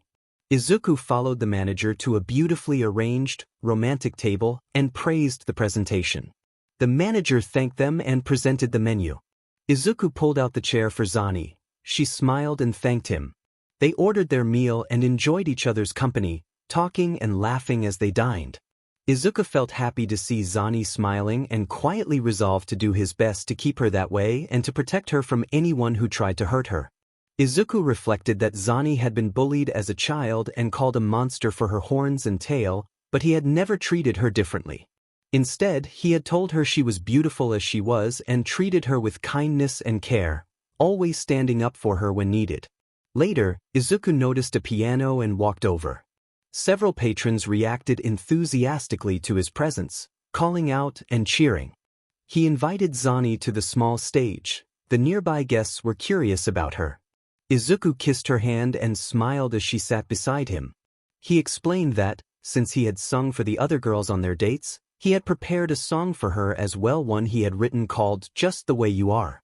Izuku began to play the piano and sang to Zani with warmth and affection. After he finished, everyone applauded Izuku, having seen how much he cared for Zani. Zani smiled with small tears in her eyes. Izuku told Zani that he loved her and that she was beautiful just the way she was. They shared a quiet, affectionate moment, and the hotel guests smiled at the display. The crowd reacted warmly, calling them a wonderful couple. Izuku smiled, took her hand, and said he had one more place to take her. Some guests began recording and posting the moment online. Meanwhile, the girls of Class 1A were in their dorms at UA. Jairu was checking music platforms when she noticed a video of Izuku. Jairu showed it to the others. Mina urged her to play it, and when it started, the girls watched as Izuku sang to Zani with obvious affection. Their hearts sank at what they saw. Katsumi reacted with possessiveness and anger, insisting that Izuku should be with them. Shoka complained that he was supposed to be theirs, not another girl's. Mina argued that he should be singing to them instead. Toru added that they deserved his attention. An amused narrator observed the girls' lofty expectations. The girls felt heartbroken as they watched Izuku direct his devotion toward Zani. They could only dream of such a thing happening to them. Back in the car, Izuku was driving Zani to a surprise location while she wore a Bilindi FLD.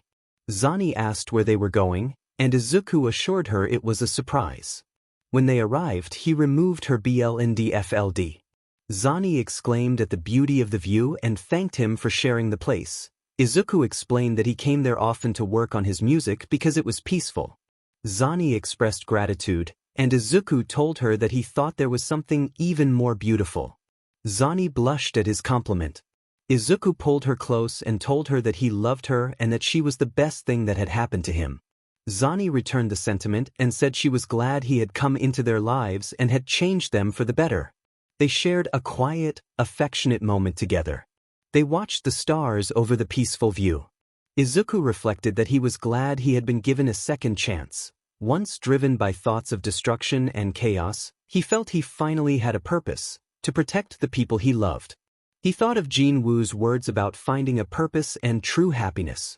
Zani rested her head on Izuku's shoulder, and he smiled. After the evening, they returned home and rested together. The next day, Izuku relaxed in his office, thinking that Naruto would arrive in a few days and that, having taken all the girls on dates, he had some time to rest. His phone rang. He saw that Nizu was calling and answered, annoyed at being disturbed. Nizu, speaking formally, requested a meeting at UA because they needed Izuku's help with something. Izuku agreed to come, warning that he did not like his time wasted. Nizu assured him it would not be a waste, and Izuku ended the call, resigned to travel to UA. He suspected the new students might be there since they had managed to get into the school, and he resolved that if anyone provoked him, he would put them in their place. Izuku completed his workout at the gym, showered, and had breakfast with his companions and Alfred. After getting dressed, he headed to the garage, pulled on a hoodie, and prepared to drive to UA to see what Nizu wanted. Later, as he was driving toward UA, Izuku worried about traffic and hoped the delay would not hold him up. He also thought about the video that had circulated online of him singing to Zani and expected that it might have drawn attention from the students at UA. He braced himself for the meeting, uncertain whether it would be useful or another interruption to his schedule. Izuku sighed heavily as he gripped the steering wheel of his sports car and looked out at the campus ahead. He told himself he might be here for a while. At the gate, Aizawa and Midnight were waiting. Aizawa wondered aloud where Izuku was, and Midnight reassured him that he would arrive soon. The sound of an engine announced Izuku's arrival as his car pulled up. He stepped out, pulled his hood down to reveal his face, and introduced himself to the two pro heroes. He complimented Midnight, saying she looked even better in person than on camera, and offered a polite bow and brief handshake. Midnight blushed and thanked him. Aizawa led the way toward the office. Izuku pulled his hood back up to keep a low profile, thinking about how people reacted around him and how he drew attention, especially from fans who recognized his pink hair. Nearby, Regis, who had been listening, muttered that Izuku had a majestic presence. Inside the office, Izuku saw Nizu and several pro-heroes gathered. A familiar face rushed forward to embrace him, but Izuku stepped aside to avoid the hug. The young woman had called him Big Brother in affection. He rejected the sentiment coldly and made it clear he did not consider them family. The conversation that followed grew heated as voices rose and insults were exchanged. Several of the students and relatives objected to his harshness and tried to appeal to him to reconnect, but Izuku doubled down, declaring that he wanted nothing to do with them. A tense standoff formed as other pro-heroes and students protested his words. Bakugo reacted angrily, but when Izuku's gaze hardened, the room fell silent. His presence carried an undeniable intensity that unsettled some of those standing near him. Izuku boasted about his success and wealth and belittled their accomplishments, while others challenged him for speaking so bluntly to people who were trying to reconcile. The exchange ended without resolution. Feelings on both sides were wounded. A short pause followed as everyone collected themselves. Nizu then addressed Izuku with a proposal. He explained that the school wanted to form an alliance and asked if Izuku would help train the new generation of heroes. They had heard of Izuku's accomplishments and believed he could offer something valuable. Nizu made it clear they wanted his help specifically with Class 1B and other students, since history prevented him from working directly with Class 1A. Izuku considered the offer and asked what he would gain from it. Nizu confirmed he had researched Izuku's record and understood how dangerous and effective he was. The conversation shifted toward terms. Izuku was skeptical about the benefit for himself and challenged the heroes in the room, provoking Endeavor to stand and draw closer. Izuku taunted that some of the assembled heroes were weak, which only heightened the tension. A plan was proposed to settle matters and test strength. Nizu suggested Izuku demonstrate his capabilities against a wider range of opponents, and Izuku accepted the idea with a confident grin. Some pro-heroes worried the arrangement was too one-sided, and a few students reacted with nervous energy, unsure of what would come next. A short neutral sentence bridged the uncertainty. A more formal challenge took shape. Izuku would face a variety of opponents so everyone could see his level, and the school would gain from his training if the terms were met. The meeting reached a tentative agreement as participants prepared for what would become a series of demonstrations and trials to determine the best way forward. Izuku noticed Ryukyu watching him and thought that her dragon nature might explain the attention. Regis agreed that dragons often showed deference to him as their leader. Regis affirmed that many dragons would respond to his presence. Izuku approached Ryukyu, raised her chin with a small smile, and teased that he enjoyed what he saw. Ryukyu looked surprised and flustered. They shared a brief, awkward moment before turning their attention back to the matter at hand. Izuku playfully told Ryukyu that she would now stand with him and expected her to take care of him in return. Ryukyu hugged him briefly and asked him to take care of her. Izuku promised he would. Nizu then proposed they move their encounter to the fake city to settle things properly, and the group agreed. In the fake city, Izuku stretched and prepared for a fight, confident he would enjoy it. Class 1A, All Might, and other heroes arrived. Izuku smirked as they confronted him. Kirishima urged restraint, and Izuku warned them to worry about themselves rather than him. Bakugo taunted Izuku and charged first, igniting a massive explosion. Izuku leaned back and dodged the blast with ease and a mocking expression, commenting that the attack was insufficient. Bakugo spun for a kick to the face, but Izuku evaded it effortlessly. From behind, another student launched a powerful kick with strength enhancement, and Izuku dodged that too. The other heroes rushed in, and Izuku began to dodge their attacks with practiced ease.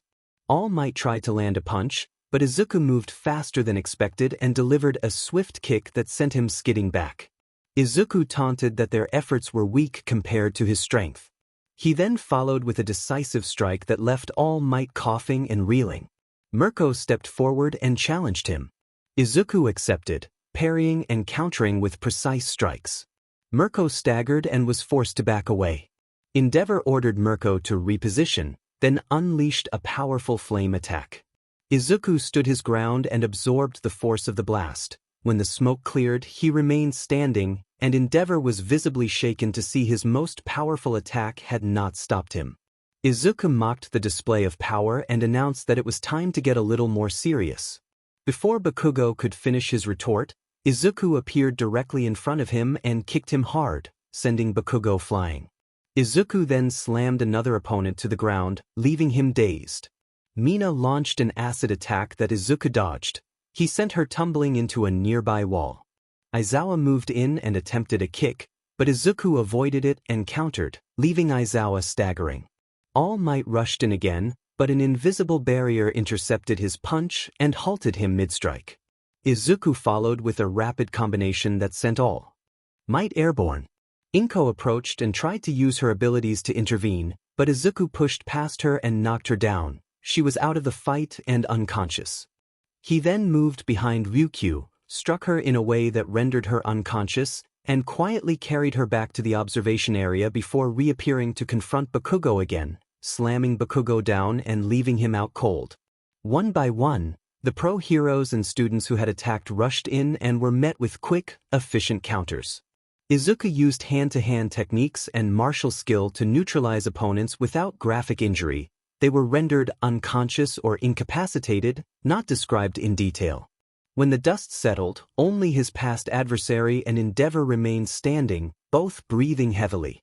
Izuku smirked and asked what was wrong, reminding Bakugo of his earlier boast that Izuku would be the one begging for mercy. Bakugo could only respond with a frustrated sound. Izuku explained that he had deliberately restrained himself earlier. By relying on pure technique without using his more dangerous abilities, he had been testing them. He then gloated that he could defeat them decisively if he chose to.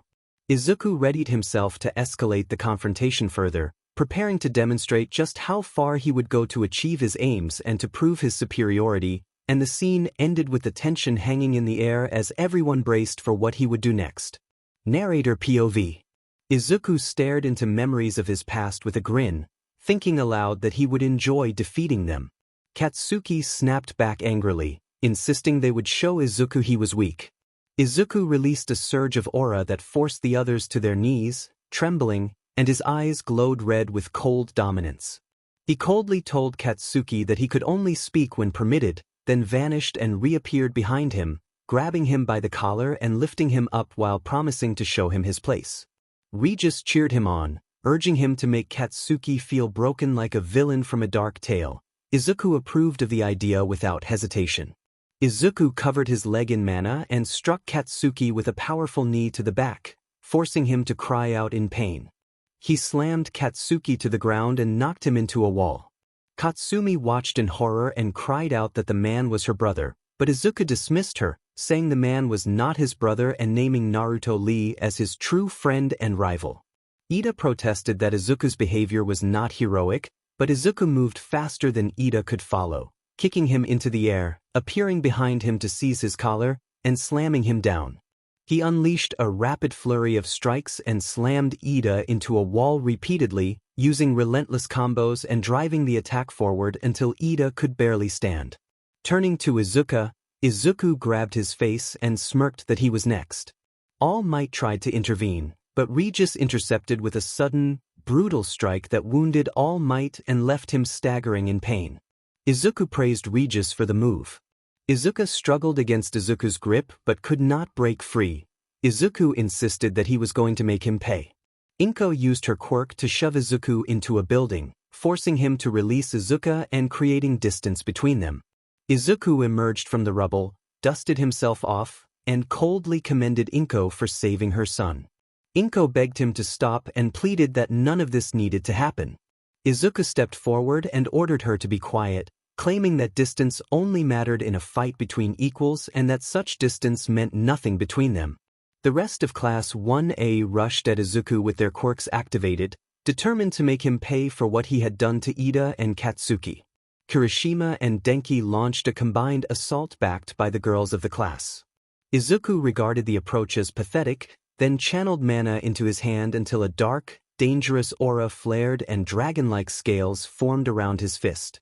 He unleashed a single sweeping magical slash, the flaming dragon claw, which cut through their combined attack and sent them reeling. He looked at them with a cold, harsh gaze and declared that their efforts were useless, warning that if he had been his old self they would have been killed the first time they met. He added that he had supposedly become a changed man, implying a different kind of restraint. Whispers ran through the onlookers as some recognized that this felt unlike the Izuku they remembered, while others said he had always wanted to be a hero. Izuku insisted that a few lucky hits did not make Izuku stronger. Izuku vanished and reappeared before Inko, delivering a kick that sent her flying into a building. She coughed and staggered but was alive. He seized Izuku again, slammed him to the ground, lifted him, and applied a crushing hold that left Izuku in obvious pain. Izuku planted his foot over Izuku's face and taunted that Izuku was insignificant, comparing the gap between them to the distance between heaven and earth. He exhaled cold air and met the eyes of his former classmates with a chilling stare, declaring that they were nowhere near his level and that he intended to prove it. As Izuku's aura flared even more, the atmosphere grew heavy with dread and tension, and the mood among his former friends turned to alarm. As the pressure washed over everyone, they dropped to their knees. The force was overwhelming. The air grew dense and difficult to breathe, and even the pro-heroes stirred, sensing a surge of aggression. Ryukyu's dragon instincts told her to bow before her king. Mirko's instincts urged her to run, fearing she might be consumed at any moment. Even the one-for-all user trembled at the deadly aura radiating from Izuku, unable to move. Izuku's past allies could not stop shaking with fear. Ophis recognized the aura without doubt that it was him. Great Red thought that Izuku had been provoked and that those who had done so would not survive this. In Korea, Izuku's parents felt the pressure of his aura. Hisashi noted that it looked like someone had angered him. Ariel said that whoever had done it was foolish, because they would not survive facing an angry Izuku. Hisashi added that when Izuku was angry no one could stop him except his girls, who alone could calm him. Naruto, working out at home, paused and smirked as he sensed the same aura. He thought it could only mean that someone had angered Izuku. At Izuku's mansion, his companions felt the surge of power. Rover observed that someone had provoked Zuzu. Suddenly said they were in serious trouble. Arlecchino was certain it had to be something from Izuku's past that had triggered this. I agreed. Ye warned that describing the situation as merely bad was an understatement. Back with Izuku, he emerged clad in his Dragon King armor. His hair lengthened and turned red, and the aura he radiated was so intense that no one could move. He looked at those from his past, who trembled with overwhelming fear. His voice grew cold and his gaze turned icy as he declared that this was power a strength mortals could never hope to attain. He thought to himself that it had been some time since he had used this form and that it felt right to wear his Dragon King armor again. He prepared to demonstrate. He gathered mana through his body and unleashed a controlled breath of destruction at 5% of his power. The attack leveled the entire fake city in an instant. Everyone nearby stood in stunned silence at the scale of the display. Those from his past survived only because Izuma moved them telekinetically just in time. Ryukyu admitted she had known he was strong, but this was beyond anything she had expected. Mirko, shaken, said she had seen immense firepower before, yet this surpassed even that. Endeavor was left speechless, frozen by the devastation. Bakugo and Izuku could not find words. Katsuki could only stammer in disbelief at how such power was possible, while Izuku observed that Izuku had clearly been holding back. Izuku allowed himself a brief, small grin and acknowledged that he had restrained his full strength. The scene opened with chaos and disbelief. Mineta fainted from shock while the other Class 1A boys stood frozen with fear. All Might could hardly believe what he had just witnessed. He thought that not even All for One had shown this much destructive power. Izuku looked over the destruction he had caused with a 5% breath of devastation and smiled, taking satisfaction in the ruin as if it were a piece of art. He regarded his past adversaries and allies, noticing Izuma struggling on the ground, badly hurt but still alive as she used the last of her strength to move everyone out of range. He watched their terror with cruel amusement. Izuku admitted to himself that he was impressed Izuma had managed to protect the others, and then he taunted Bakugo and Izuka, telling them that this was the true power they would never reach. Their faces were frozen in fear, and Izuku savored the moment, enjoying the scent of their fear. He closed his eyes as a bright light surrounded him. When it faded, he appeared calm again. He threatened further harm and then launched into a rapid, non-graphic assault that knocked down the remaining members of Class 1A and those from his past. When it was over, he stood over them and observed how their confidence had been shattered. He told them that now they understood true despair and began to walk away, putting his hoodie on, calling Bakugo and Izuka cowardly names as his eyes glowed red with power and dominance. He said they could only dream of reaching his level and that the memory of their defeat should be burned into their souls. He passed Mirko and tossed her a card with a playful smile. She blushed and accepted the attention with a shy laugh. He carried Ryukyu to the observation room and she rested against him briefly. He told Nizu that he would help train the students if his schedule allowed, and Nizu agreed. Izuku warned that the students should be well rested because their peaceful days were over. A few months later, Ryukyu was living with Izuku, and Mirko had become part of his close circle. He trained Mirko and Ryukyu and helped them grow stronger.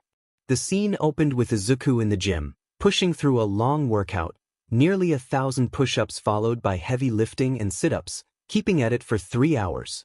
When he finished, he wiped the sweat from his brow and felt the satisfaction of an intense session.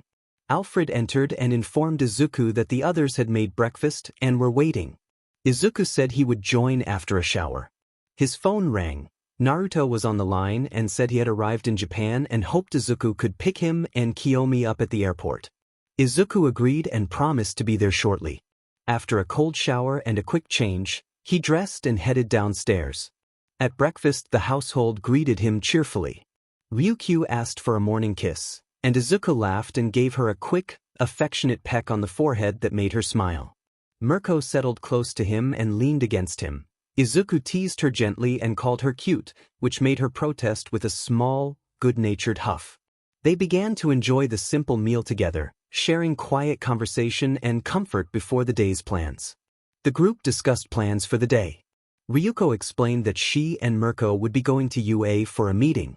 Izuku mentioned that he would be heading to the airport to pick up Ru and Kiyomi, who had just arrived in Japan, and then he planned to go to UA to train some students. Rover said that she and the other women would be training together and then having a girls' night out. Ye expressed surprise that Izuku had agreed to train others, pointing out how strict he usually was about training people. Izuku replied that the students were merely stepping stones. He would use them to see if any of them could be of use. Rover accepted his explanation.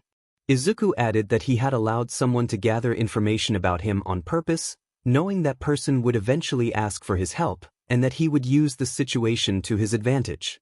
Ereshkigal observed that he was effectively using everyone at UA as pawns. Izuku confirmed this and excused himself, saying he was going to the airport to pick up Ru. Before leaving, Izuku stood and kissed the women affectionately. He gave Mirko and Ryukyu warm, brief kisses and promised the others that he would meet them at UA after he picked up his cousin and companion. They all responded warmly. Izuku then climbed into his car and drove to the airport. About 30 minutes later, Izuku arrived and began searching for his cousin. He sensed a strong presence and smiled when Naruto and Kiyomi approached. Izuku greeted Ru and noted that it had been a while. Naruto returned the greeting and they embraced briefly. Izuku was pleased that his cousin had arrived. He complimented Naruto on his hair, and Naruto accepted the remark with a laugh. Kiyomi jumped up and hugged Izuku. He treated her like family and called her his little sister. Tomi, smiling and giggling, called him older brother and said she had changed and was doing well. Izuku told her he hoped Naruto had not been giving her trouble, and Kiyomi assured him that Naruto treated her kindly and that she was happy with him as her partner. Izuku suggested they head home since the other women were waiting, and Kiyomi agreed. Izuku carried Kiyomi to the car and drove them home, then dropped them off. Naruto, bored, asked where Izuku was going next, and when Izuku said you, Naruto decided to accompany him. They talked in the car about life in Korea and past conflicts. Naruto mentioned dealing with people who had caused trouble for the clan while Izuku was away. They compared grievances about exes and mutual nuisances. Naruto revealed that he had discovered a family connection tying Kiba to Bakugo and that it explained their similar temperaments. Izuku laughed at the coincidence and reiterated his plan to test everyone at UA for how useful they might be to him. When they arrived at UA, Izuku and Naruto went to the principal's office. Nizu greeted Izuku and noted his arrival. Izuku then noticed Mirko and Ryukyu, who smiled and approached. He complimented Rumi on her appearance, and Mirko accepted the compliment with warmth. Izuku also admired Ryukyu's beauty. The other pro-heroes in the room were taken aback by the affectionate exchanges. Some blushed while others watched in surprise. A tense moment followed when Izuku's mother, Inko, spoke up with concern about the public display of affection. Mirko responded brusquely that Izuku was not Inko's son in the way she presumed and that she had a close relationship with him. Inko reacted in shock and expressed her discomfort.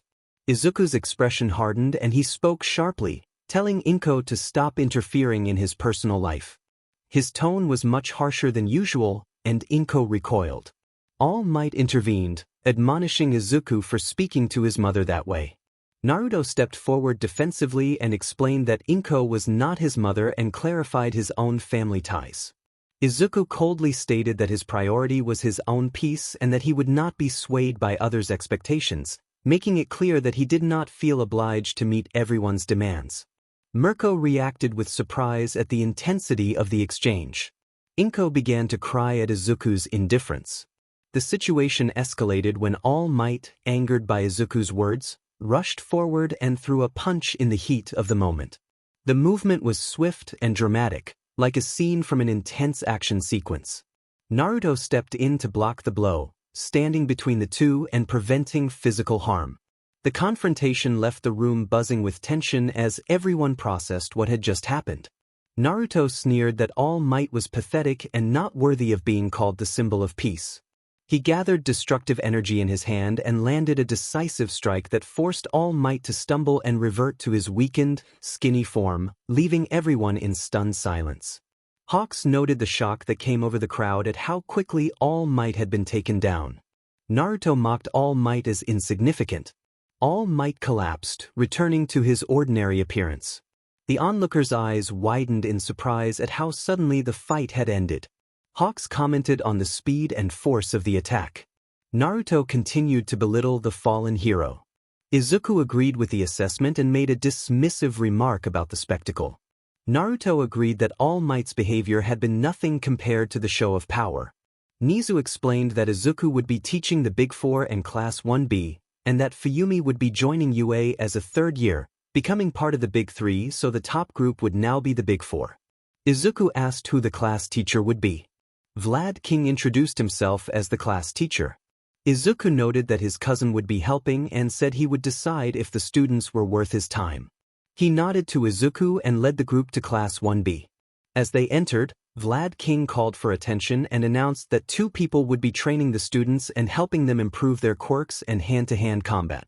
Izuku introduced himself as Izuku Lee and said Naruto was his cousin. They would be helping the students with their quirks. Naruto asked Vlad King to call the Big Four. Vlad King confirmed they had already been informed and would meet them at the training grounds. They proceeded to the training grounds and found the Big Four already waiting. Izuku asked everyone to introduce themselves, and each student described their quirks and abilities. After listening, Izuku presented a simple task. He and Naruto would spar against everyone there. He explained that if any student could land a single hit on either him or Naruto, they would win the match. Some students questioned the fairness of being outnumbered. Naruto brushed aside their concerns and Izuku attempted to make the rules easier for them. One student expressed confidence that their numbers would win the day. Izuku and Naruto exchanged dark, confident smirks at that. Izuku challenged their confidence, and Fuyumi pointed out their numerical advantage. Izuku and Naruto exchanged a short, amused exchange about proving the students wrong and asked that the match be entertaining, warning them not to be boring. A student compared them unfavorably to another class, calling those students fools, which sent a chill through the group. Both Izuku and Naruto grinned, anticipating the clash. The students took their positions. Izuku and Naruto stretched and prepared. Izuku thought to himself that he would see if any of the students could be of use, and if they impressed him he might train them further. Naruto hoped they would not disappoint. The match began with Nito and several boys rushing forward while the girls provided support from the rear. Naruto noted that the boys were attacking while the girls stayed back to support them. Izuku observed that it was a smart tactic, but they would need more to actually land a hit. Nito armored his hand with metal and threw a punch toward them, then leaped back to avoid a counterattack. Testu delivered a swift kick that Izuku easily evaded. Mirio closed in from behind and threw a powerful punch while shouting his trademark battle cry, but Izuku dodged. Naruto infused his leg with destructive energy and struck, but his leg phased through Mirio's body. Naruto judged Mirio's defenses impressive. With blinding speed, Naruto struck Mirio in the face before Mirio could fully react, leaving. Mirio staggered. Izuku followed with a combination that sent Mirio flying. Testu lunged again, only to have Izuku sidestep. Nito attempted a kick that Naruto blocked with his leg. Naruto noted that the students were moving well as a team. Izuku saw Fuyumi unleashing an ice-based attack. He waved his hand and dispersed the ice. Nijire launched a large energy blast from above aimed at Izuku and Naruto. Izuku analyzed the blast and admitted it looked powerful, but he believed the students were still too weak to land a decisive hit. He offered a light compliment to Nijire, calling her beautiful in a playful, respectful way that caused her to blush. The energy blast dissipated into shimmering particles that surprised everyone. Izuku instructed Naruto to handle the remaining boys and girls while he took on Mirio, Nito, Testu, Fuyumi, and Nijire. Naruto agreed, noting that the students had piqued Izuku's interest. Both Izuku and Naruto prepared for the next exchange, confident and ready. The students braced themselves for the challenge ahead, determined to prove their worth. The tension at the training ground snapped into motion as the match continued. Naruto used telekinesis to pull the people needed for the fight into place. Izuku looked over his opponents and told them they had piqued his interest, warning them not to disappoint him. Nito rushed forward with blistering speed and a smirk. Izuku noted that Nito's velocity rivaled that of an S-rank and that he must have been training hard. Nito launched a flame-wreathed kick, but Izuku dodged easily and countered with an invisible strike that left Nito coughing and staggered. Izuku observed that Nito was strong but lacked experience, motivation, and the necessary ego. The rest of the group attacked at once. Without wasting time, Izuku moved with overwhelming speed, countering each assault in a flurry of decisive, non-graphic maneuvers that left his opponents unable to react. When Fuyumi and Nijire combined their efforts, Izuku acknowledged their strength but judged them still far below his level. Izuku gathered mana in his hand and invoked a destructive spell he named Blazing Inferno Barrage. The spell erupted and rained energy over the area, prompting everyone to take evasive action. He glanced toward Naruto and saw that Naruto had finished his own part, which made Izuku sigh. Naruto signaled that Izuku should end the fight now, and Izuku agreed to finish it with a single decisive strike. A red and black aura began to gather around Izuku as he summoned his Oni Chaos Sword. He took a measured breath and deliberately restrained himself, choosing to use only a sliver of his power to avoid fatal force. Then he performed a focused Chaos Slash, sending a massive, controlled energy wave toward the group. They tried to block it but were overwhelmed, and the strike rendered them unconscious without gore or graphic injury. Izuku dismissed his sword and surveyed the knocked-out fighters. Naruto asked if anyone had piqued Izuku's interest. Izuku confirmed that a few had, but emphasized that they were still too weak. They lacked the drive, confidence, and ego he deemed necessary. Naruto suggested training them, and Izuku agreed, calling them his new charges. They healed the unconscious fighters and waited until everyone regained consciousness. When the students woke, Izuku announced that he would be training them. Nito asked about Izuku's critique, wondering how he could be strong yet lack ego and determination. Izuku told Nito to drop formalities and call him Sensei Izuku. He explained that ego and drive were not unlocked like a skill, they were born from an inner refusal to accept mediocrity. As Izuku spoke, his presence intensified, creating a heavy atmosphere that made many of the students go to their knees in awe. He spoke about ambition and dominance in measured, uncompromising terms. Ego was born when the soul rejected mediocrity, when winning became a necessity, and when the desire to dominate became part of one's nature.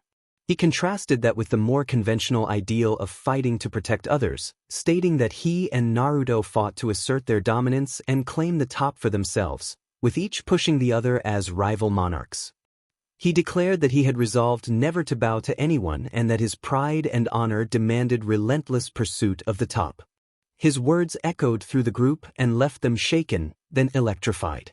Nito and the others responded with renewed fervor, shouting their agreement and readiness. Izuku announced that over the coming months he would transform them into disciplined, relentless fighters, and Naruto declared that playtime was over. The students called Izuku-sensei with enthusiasm. As Izuku and Naruto turned to leave, dark, intense auras briefly surrounded them. The class felt a chill as both men regarded their students with hungry, uncompromising eyes. Naruto warned them not to disappoint, and Izuku reminded them that only the top would matter. Months later, under Izuku and Naruto's training, the class had grown significantly stronger. Izuku helped them master and evolve their quirks to fuller potential. Nijire and Fuyumi quietly developed feelings for Izuku, though neither had confessed. Their emotions remained subtle and unspoken. In the classroom, Izuku and Naruto waited for everyone to arrive. Izuku wondered aloud where the other students were, and Naruto remarked that they were taking their time. Nijire and Fuyumi then entered together, both blushing as they approached. Nijire and Fuyumi asked Izuku if they could speak with him for a moment. Naruto gave a small nod and left the classroom so they could talk privately. Nijire and Fuyumi then approached Izuku and quietly admitted that they cared for him. Izuku smiled and thanked them, and the girls blushed. He reassured them warmly and told them to go to class. They agreed to meet him after school. They left together. When the others entered and took their seats, Izuku looked over Class 1B, pleased by the aura of focus and strength around them. He told them that he and Naruto were proud of how much they had improved. Izuku instructed them to get into their hero suits and announced a sparring match against Class 1A, with UA staff and pro heroes observing. He and Naruto encouraged the students to show their best and confront the other class with confidence. The students responded enthusiastically and went to prepare. Izuku had made upgrades to their suits, improving durability and performance. At the training grounds, Class 1A waited with Aizawa, Inko, All Might, and several pro heroes. Mirko and Ryukyu speculated that Class 1B would arrive soon. Tension rose when a chilling, powerful aura announced Class 1B's arrival. The pro heroes exchanged surprised looks at how much the students had changed. Aizawa worried inwardly about his own class's chances. Naruto and Izuku then stepped forward, their presences darker and more intense than before. The sight of both teachers, and the force they had honed into Class 1B, made the observers take notice. Bakugo reacted angrily at Izuku's challenge, and Nito from Class 1B immediately declared his intention to become the best in the world, insisting that winning was all that mattered to him. He spoke coldly, dismissing other people's dreams as irrelevant to his own. Izuku and Naruto exchanged satisfied looks. They recognized the competitive spirit they had helped cultivate. The standoff escalated when Bakugo confronted Nito, and the verbal sparring threatened to boil over into violence. Izuku stepped in to calm the situation but then reminded Bakugo of their past encounter and of where he stood. With swift, controlled movement, Izuku restrained Bakugo and brought him to the ground, pinning him firmly to demonstrate authority and to prevent the confrontation from getting out of hand. Everyone watched in shocked silence as Bakugo was held in place. Izuku ordered him to sit and warned that only those who could maintain DSPLN would be permitted to challenge them. The atmosphere crackled with tension as both classes prepared to begin the sparring match. Izuku glared down at Bakugo, making it clear he considered him beneath him. Bakugo's whole body trembled with fear. Izuku told Bakugo not to speak to him as if they were equals. He then looked at Class 1B, who nodded in agreement. Nito approached Izuku and Naruto and asked permission to do something. Nito asked to fight Class 1A by himself. The request drew stunned reactions from everyone except Izuku, Naruto, and Class 1B. Aizawa reacted with shock, and Midnight questioned whether Nito was truly confident enough to face an entire class alone. Present Mike reminded them that Class 1A had trained hard and grown stronger. Nito insisted that Class 1A was far below his and his classmates' level. He hurled harsh insults at them, leaving the room stunned. Class 1B and the pro heroes reacted with a mixture of amazement and disbelief. Izuku and Naruto exchanged proud looks at Nito's boldness. Izuku privately thought Nito was their masterpiece, and Naruto agreed that he was their most potent weapon. Bakugo and Kirishima bristled at the challenge, shouting that they would not back down. Nito stepped toward Kirishima and Izuku, towering above them after his rigorous training, and taunted them for their confidence. He challenged them to prove their strength and warned that he would not cover anyone's medical bills if the fight left them hurt. Izuku and Naruto voiced their support for Nito, calling him their masterpiece and urging him to show Class 1A how far above them he was. Nito looked to his classmates for permission. They gave it readily. Tetsu intervened before the fight began. He moved quickly and struck Kirishima, sending him stumbling into the wall and prompting gasps from the crowd.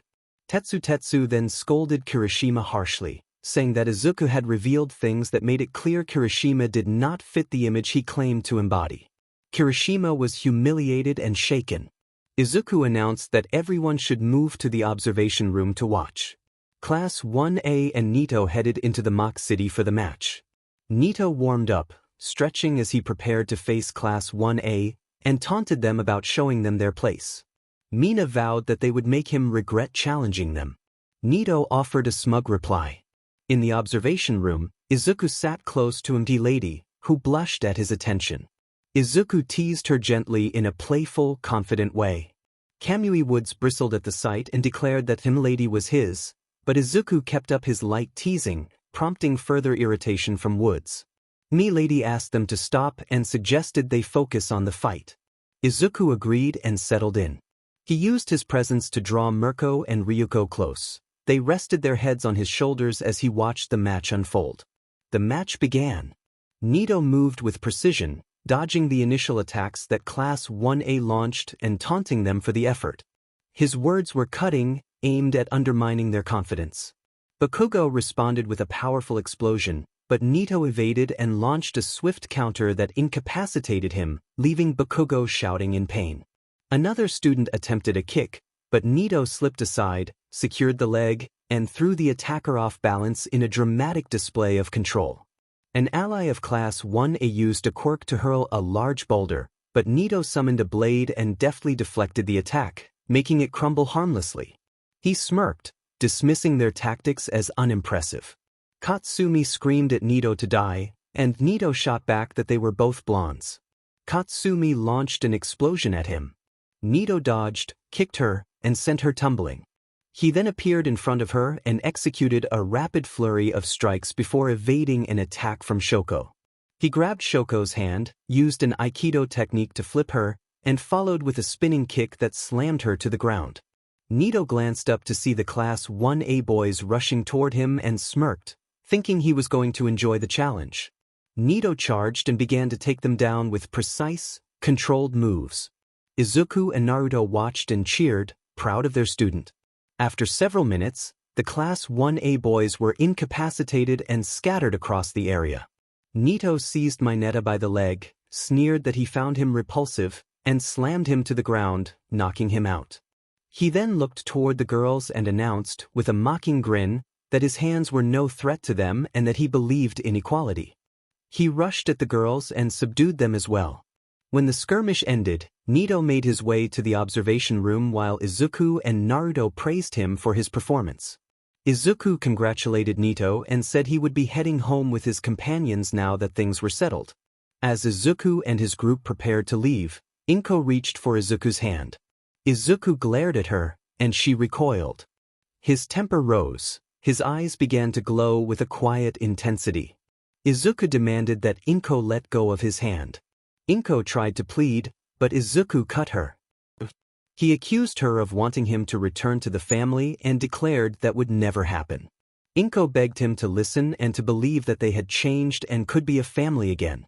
Izuku recoiled in disgust, saying he would rather die than rejoin what he called her family, and that anyone who wanted to be part of it was insane. All Might opened his mouth to speak, but Naruto used his telekinetic ability to slam him into a wall to silence him. Naruto told All Might that no one wanted to hear him and called him annoying. Izuku thanked Naruto and reiterated that he would not waste time speaking to someone who would never understand. Inko, distraught, stammered, and Izuku coldly told her he hated her, that he would not care if she were to die, and that he would even celebrate it. Inko broke down in tears. Izuku then left with Naruto and his companions to fetch Fuyumi and Nijire and head to his house. At the League of Villains base, Yuki all for one in a female form sat on her throne, gazing at a picture of Izuku. Yuki had long admired Izuku from afar. That admiration had grown into an obsession. She had learned everything she could about him, his strength, and his family. Confident in her power, and in the enhanced nomus under her command, she vowed to make Izuku hers. Tamura Shigaraki entered and bowed before her, reporting that he had obtained UA files. Yuki instructed him that UA, Shiketsu High, and Konoha High would be at the USJ for training. She ordered an attack on that day using their high-end nomus and other villains, plus a weapon the doctor had created. She told Shigaraki to capture Izuku Lee if he saw him, to ensure he was not harmed if she did not attend personally, and to kill anyone who interfered, including All Might. Shigaraki confirmed he would prepare everything and inform Orochimaru, Danzo, and other villains who wanted revenge against Konoha Academy. After Shigaraki left to begin preparations, Yuki smiled at Izuku's picture and promised that he would be hers. Back at Izuku's home, Izuku was relaxing when a sneeze sparked a fleeting, odd sensation that someone was thinking about him. He shook it off, assuming it must be nothing and that only his friends and family would be thinking of him. A week later, UA hosted a joint training session with Shiketsu High and Konoha Academy. Aizawa introduced the classes, explaining that Class 1S came from Konoha Academy and Class 1A from Shiketsu High. The students greeted one another. Ms. Jokes smiled at Aizawa and remarked that it had been a while. Aizawa acknowledged her and noted that Kakashi seemed well. Kakashi responded with a friendly assessment of Aizawa's strong students. Class 1B chuckled at that, and Yui said that calling them strong was an understatement. Kiba muttered that some of the visitors did not look impressive, and Nito quipped that Kiba must be Bakugo's cousin, mentioning that Naruto had told him Kiba acted like Bakugo. Kendo joked that like attracts like, and Nito added a crude variation that sent the others into laughter and left Kiba irritated. Shikamaru teased that the same loser had beaten him multiple times, making Kiba quiet. Sasuke asked if Naruto and Izuku were supposed to be there, and Ino noted she did not see Naruto. She had a crush on him in this story and had not confessed yet.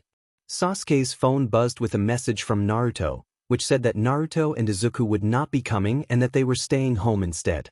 Sasuke received a message asking him to come over after the USJ so they could hang out and to tell Kakashi that Sasuke and Izuku had said hello, and to bring Izuku along when he came. He chuckled at the message. Sakura asked why he was laughing, curious about what was so amusing. He showed it to everyone and they laughed together, though Kiba and Hinata looked annoyed. Kiba vowed to make Naruto pay back his insults, and Menma quietly promised to get even with Izuku. The students boarded the buses and headed to the USJ. Nito noticed Bakugo trying to talk to Kami and commented on Bakugo's obvious crush.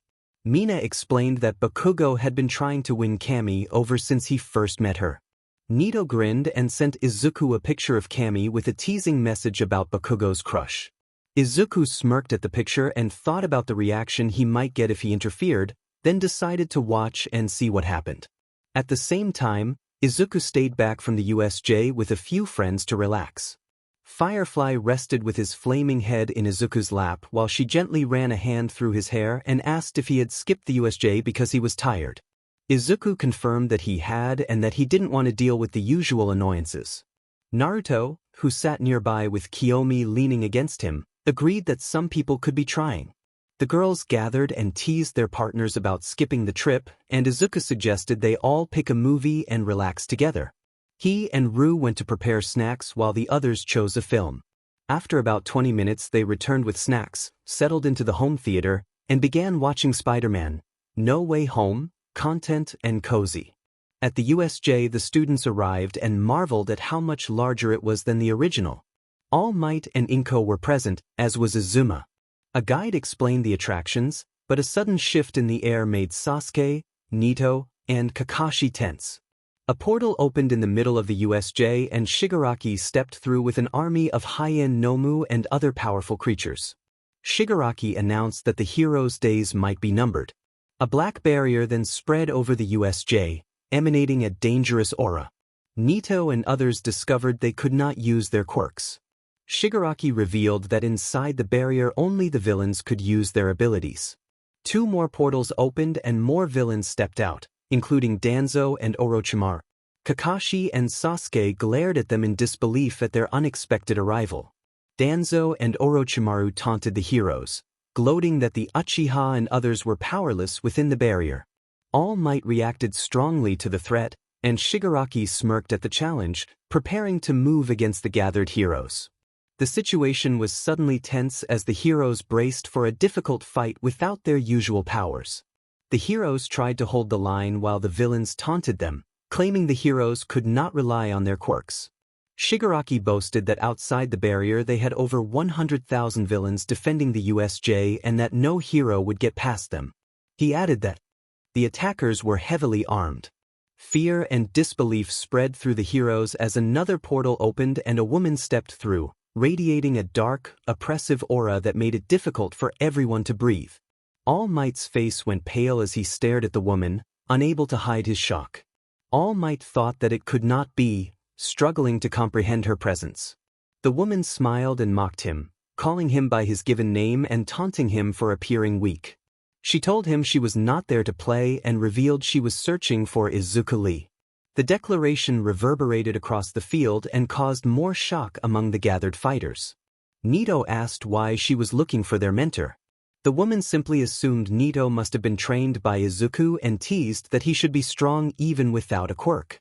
Izumi protested loudly, calling out for her brother, and the woman abruptly struck Izumi across the face, ordering her to be quiet and insisting that the person was not her brother. Nito, Sasuke, and Kakashi cracked their knuckles and prepared for the fight, looking at the overwhelming army before them. Nito noted that they had a lot of work ahead. Sasuke remarked that it had been a while since he had used his hands in a fight. Kakashi agreed that they had no choice but to engage. Aizawa warned that charging those creatures would be suicide. Kakashi answered that they could not simply wait to be defeated, and Sasuke added that they would not give up and could at least buy time until reinforcements arrived. Kami asked how sure they were the reinforcements would come, and Sasuke was confident that they would. The students from classes 1S and 1B nodded and stepped forward, prepared to fight even without their quirks. The woman laughed softly and said she admired their spirit, but she insisted they did not stand a chance against an army of high-end Nomu and her own elite forces. She suggested they might have fared better if Izuku Lee or Naruto Lee had been present. The heroes resolved to see how far they could go without using quirks or powers. The woman used her ability to materialize a chair and sat as the army charged. She watched the chaos unfold with a cold smirk and urged them not to disappoint her. Meanwhile, Izuku had been at the movies with his friends. After the film, he attempted to call Nito, but Nito did not answer. He asked Naruto to try as well, and the call went to voicemail. Izuku told Naruto to try Sasuke too, but Sasuke did not pick up either. Using absolute vision, Izuku looked toward the USJ and saw heroes and students in the midst of battle, clearly overwhelmed. He decided he needed to help, along with his companion Ru. Izuku changed quickly and returned dressed in white, hands in his pockets and wearing a white cap. He announced that he was ready to go, and Naruto changed into darker clothing as well, saying he looked good in black. The girls asked to accompany them, eager to help, and Izuku agreed that they could take care of the enemies outside while he handled those inside. They all headed to Izuku's garage, took bikes, and sped toward the USJ. On the road, Changli asked why they had not simply teleported to the USJ. Arashikigel agreed, but Rover observed that traveling this way was more enjoyable for them. They continued at high speed toward the scene.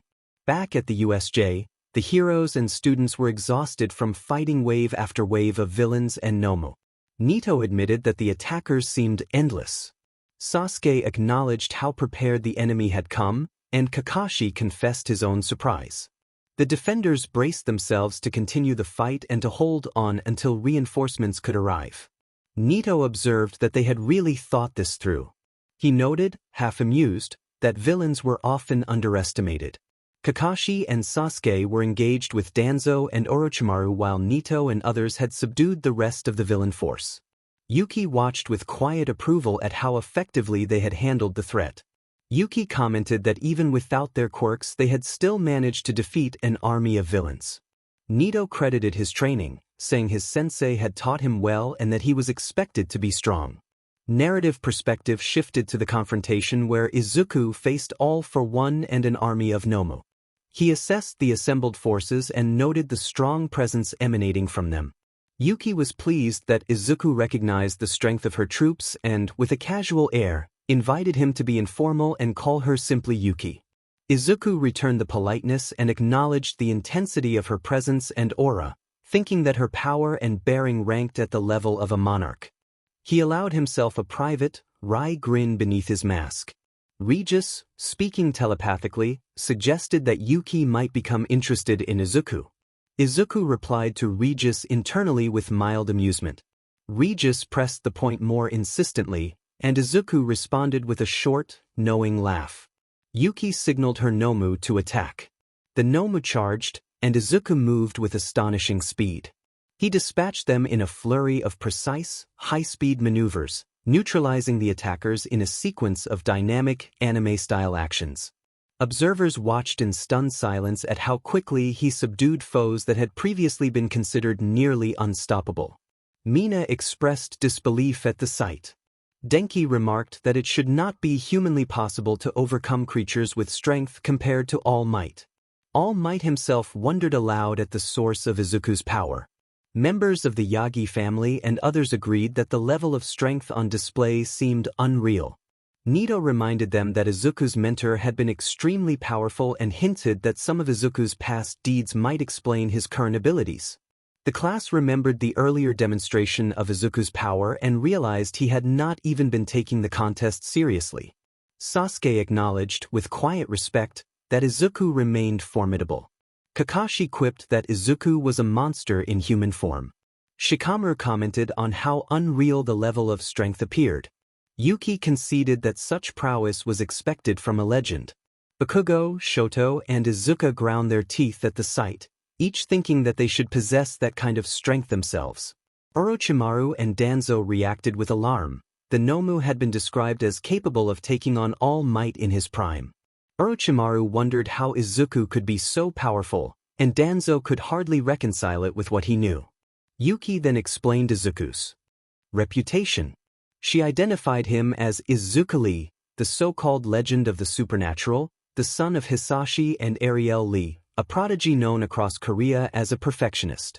Orochimaru and Danzo realized whom they faced and paled at the revelation. Class 1A, Class 1B, and Class 1S were shocked at the scale of Izuku's past actions and the name attached to him. Katsuki could not believe it and reacted with a mix of disbelief and frustration. They all sensed the strength nearby and exchanged worried glances. Izuka admitted that the opponent might indeed be powerful, but he insisted that no one could topple an entire generation. A stranger confirmed that what had been said was true. Nito addressed his teacher. Naruto greeted his students and scanned the crowd, spotting Kiba and Hinata. He teased them mockingly about their familiarity, prompting both to bristle. Kendo asked Naruto who the girls with him were. Naruto introduced Kiyomi as his partner, then pulled her close with a proud smile. Kiyomi returned the courtesy politely and greeted Izuku's students, acknowledging Izuku and Naruto's role as their trainers. Sasuke greeted Kiyomi as his sister. She hugged him and teased him gently, commenting that he seemed more mature. He looked away as she laughed. Nito then asked about the other girls nearby. Those girls claimed to be Izuku's partners, which left the students of Class 1A stunned and quietly heartbroken. Yuki listened with surprise and then considered whether she could find her own place near Izuku. Naruto confirmed that the stories about Izuku were true, prompting Katsuki to react in disbelief. Naruto went on to say that Izuku had accomplished things beyond imagination. Rover added that Izuku had devastated entire lineages without ever revealing his full strength. Kiba refused to believe it, and Naruto retorted that Kiba was the one underestimating the situation and urged him to ask his own companions. Hinata affirmed that it was true and clenched her teeth in anger at the mention of her clan's fate. Naruto directed a pointed question at Menma about the condition of the Uzumaki clan. Menma glared and said that Izuku and Naruto would pay for what they had done, especially Izuku, who had inflicted severe harm on several clan leaders and left some permanently disabled. Menma reported that many of the injuries could not be healed, using Surzex as an example of someone left with lasting impairment. Everyone went silent at the accusation, unable to reconcile the image of Izuku with such reports.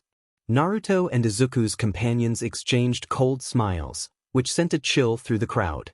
Izuku's supporters taunted Menma, claiming that he had no chance for revenge. Kiyomi warned that few could match Izuku and that anyone who went after him was inviting grave danger. The mood turned tense when the fighters noticed Izuku holding a Nomu by the head, surrounded by the bodies of defeated Nomu scattered across the ground. Izuku challenged them, suggesting that this could not be all they had to offer. Menacing Nomu reinforcements charged forward at incredible speed. One attacked with ferocious momentum, but Izuku moved with a blur and countered with an almost invisible strike that sent the Nomu reeling. Spectators from classes 1A, 1B, and 1S watched in stunned silence, unable to follow the motion with their eyes. Sasuke admitted astonishment at how he had missed the movement, and Kakashi agreed that it had been too fast to track. Kendo wondered aloud what kind of fighting style Izuku was using as the scene settled and the threat was contained. It was simple yet devastating. Gina explained to the observing child that what they were seeing was called the invisible attack. Changli noted that it was a fighting style Izuku had created himself by mixing various martial arts. Rover clarified that Izuku named it the invisible attack. Nito asked if any of them could use that technique. Naruto answered that they could, but not at Izuku's speed. He was on a whole other level. Arashikigel added that Izuku was simply built different. Yuki watched the fight, taken aback by how fast Izuku moved. She thought that she knew he was strong, but that level of speed felt almost unreal. Izuku kicked Nomo X to the ground, then struck again with the invisible attack, lifting the creature with his leg. He followed with a rapid series of blows that sent Nomo X crashing back to the ground. When the Nomu lunged for his face, Izuku intercepted with a precise kick to the midsection that left the creature coughing and winded. Yuki reflected that his fighting style was simple but perfect, and she finally understood why he had earned the nickname the Perfectionist. Everything he did felt deliberately exact. Izuku bent down to the Nomu's level, disappointment on his face. He had expected more from a creature supposedly stronger than Prime All Might. He told the Nomu that he had hoped for a better challenge, calling the creature weak and expressing that it had disappointed him. The Nomu's aura flared with anger, which piqued Izuku's interest. He wanted to see what it could do in that state. When the Nomu threw a punch, Izuku placed his hands together and blocked it, sliding back a bit. He smirked and congratulated the creature on making him move, though he said it should be proud of such an accomplishment. The Nomu roared, and the shockwave rolled across the USJ. Rover offered to step in, but Izuku glanced back and smiled at her, reassuring her that he could handle it himself. Rover smiled back. The Nomu unleashed a flurry of insanely fast punches. Izuku dodged and observed, impressed by the creature's speed and knowledge of martial arts. He found the Nomu increasingly interesting and declared that he would test its limits to see how far it could go. The audience watched, noting how Izuku seemed to be toying with the creature. Sasuke commented that it looked like Izuku was playing, not fighting. Ino agreed, and Naruto acknowledged that Izuku wasn't taking this seriously. A discussion among the watchers followed about whether Izuku had ever truly gone all out. Testutesta asked if he had ever fought seriously. Kira and Artoria recalled only a few times when Izuku had been pushed, usually against people close to him or his parents. Pony observed that apparently no one had made him fight at his best. Naruto revealed that there had been one person who had forced Izuku to go all out, someone he considered his ultimate rival, Sung Jinwoo, a warrior Naruto said was stronger than anyone else they knew. Nito expressed a desire to meet Sung Jinwoo someday. Back at the fight, Izuku taunted the Nomu, daring it to show him something. The creature threw a punch that demolished part of a wall. Izuku reacted instantly, leaping up and performing a handstand on his own head before smirking down at the Nomu. He acknowledged the creature's strength but insisted it was still too weak to make him serious. With a powerful kick, he slammed the Nomu into the ground, creating a huge crater. Bored, Izuku decided to end the encounter. He summoned blades that crackled with a chaotic aura, and everyone around felt the sudden intensity. He began channeling mana through those blades and announced that he was initiating a destructive barrage.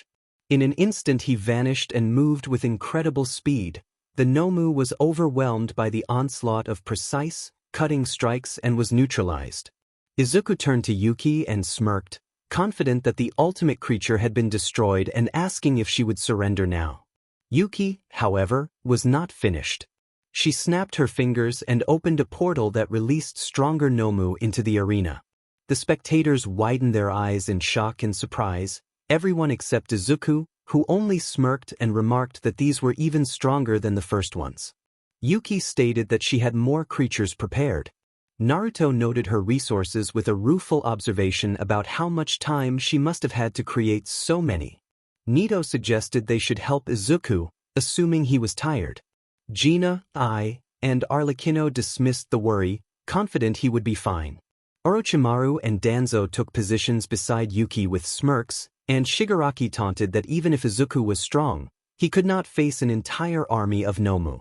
Danzo and Orochimaru emphasized that these Nomu were stronger than the previous ones and that Izuku would be essentially alone against them. Yuki apologized to Izuku and declared the battle hers, claiming her creatures could cause too much chaos and destruction. Izuku responded with a cold laugh that sent a chill through the crowd. He dismissed the idea that the Nomu could cause real chaos and turned serious as he looked across the assembled army and the league. He prepared himself, ready to show them what he meant. As a dark aura gathered around Izuku, he looked at his companions and watched them nod as they raised barriers around themselves. Izuku added his own magic to the barrier, expanding it to include Naruto and Kiyomi as well. The aura Izuku released forced everyone to their knees. Even the Nomu could barely stand. His power swelled, the air growing heavy and dense, pressing on everyone's bodies until movement became difficult. Izuku announced that he would show them a fraction of his power.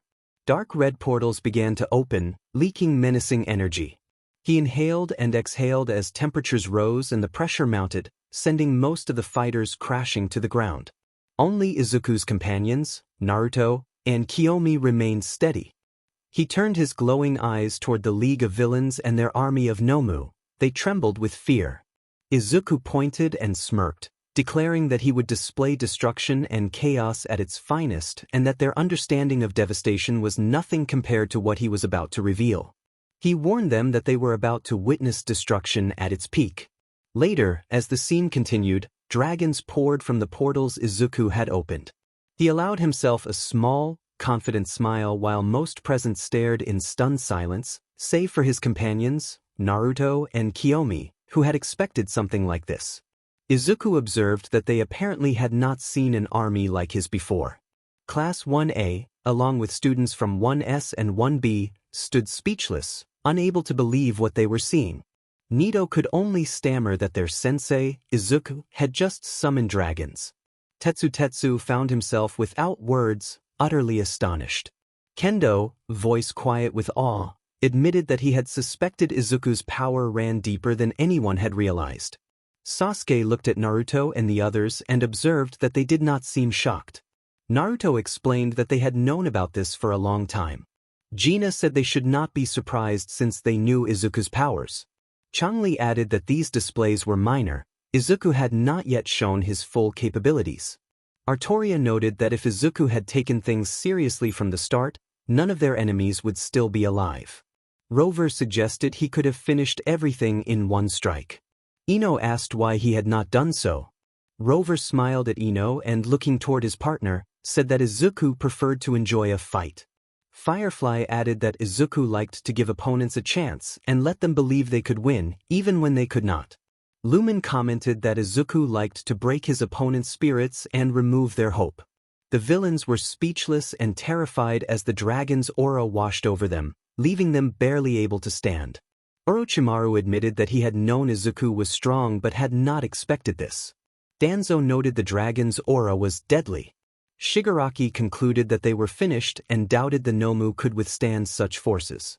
Yuki smirked and felt admiration for Izuku's strength, thinking that he never failed to surprise her. Back with Izuku, his Grand Marshal of the Destruction Army bowed before him and asked for orders. Izuku acknowledged him and explained that the enemies were numerous Nomu and contemptible foes, and ordered the dragons to exterminate the enemy quickly. Their roars sent shockwaves through the USJ and chilled everyone to the bone. Izuku instructed his army not to harm Yuki and said he would handle her himself. He then ordered his soldiers to begin the hunt.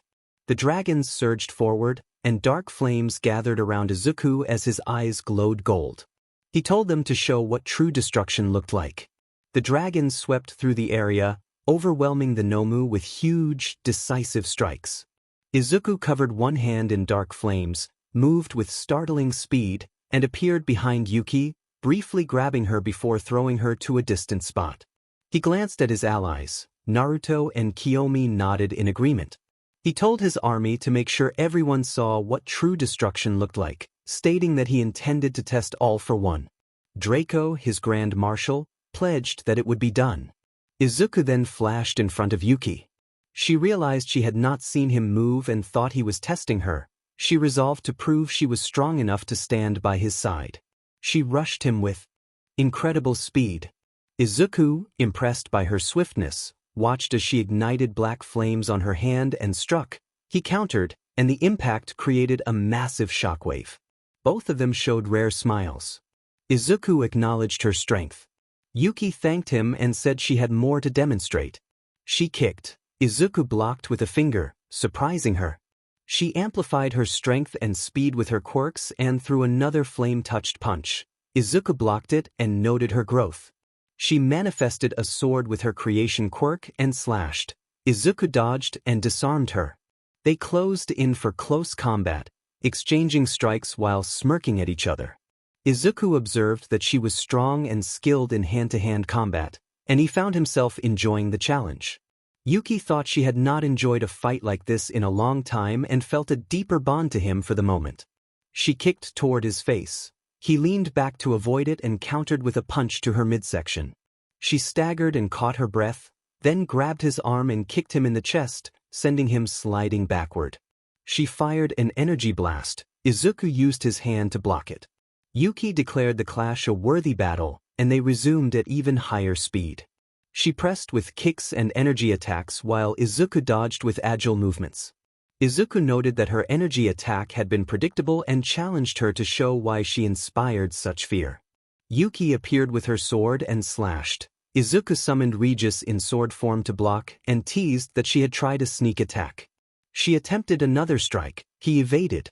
Izuku then created Kamish daggers with his weapon creation ability and dismissed his dark flame sword. He kicked Yuki in the stomach, sending her flying. She used her quirk to stop her fall and, eyes flashing red with determination, renewed her assault at even greater speed. They both called out their names and titles as they collided, their clash sending shockwaves outward. Back at the USJ, Izuku's army continued to dismantle the Nomu and remaining villains. Everyone watched in stunned silence, unable to believe how powerful Izuku was and that he commanded a dragon army. The dragons demonstrated on a massive scale what Izuku meant by true destruction.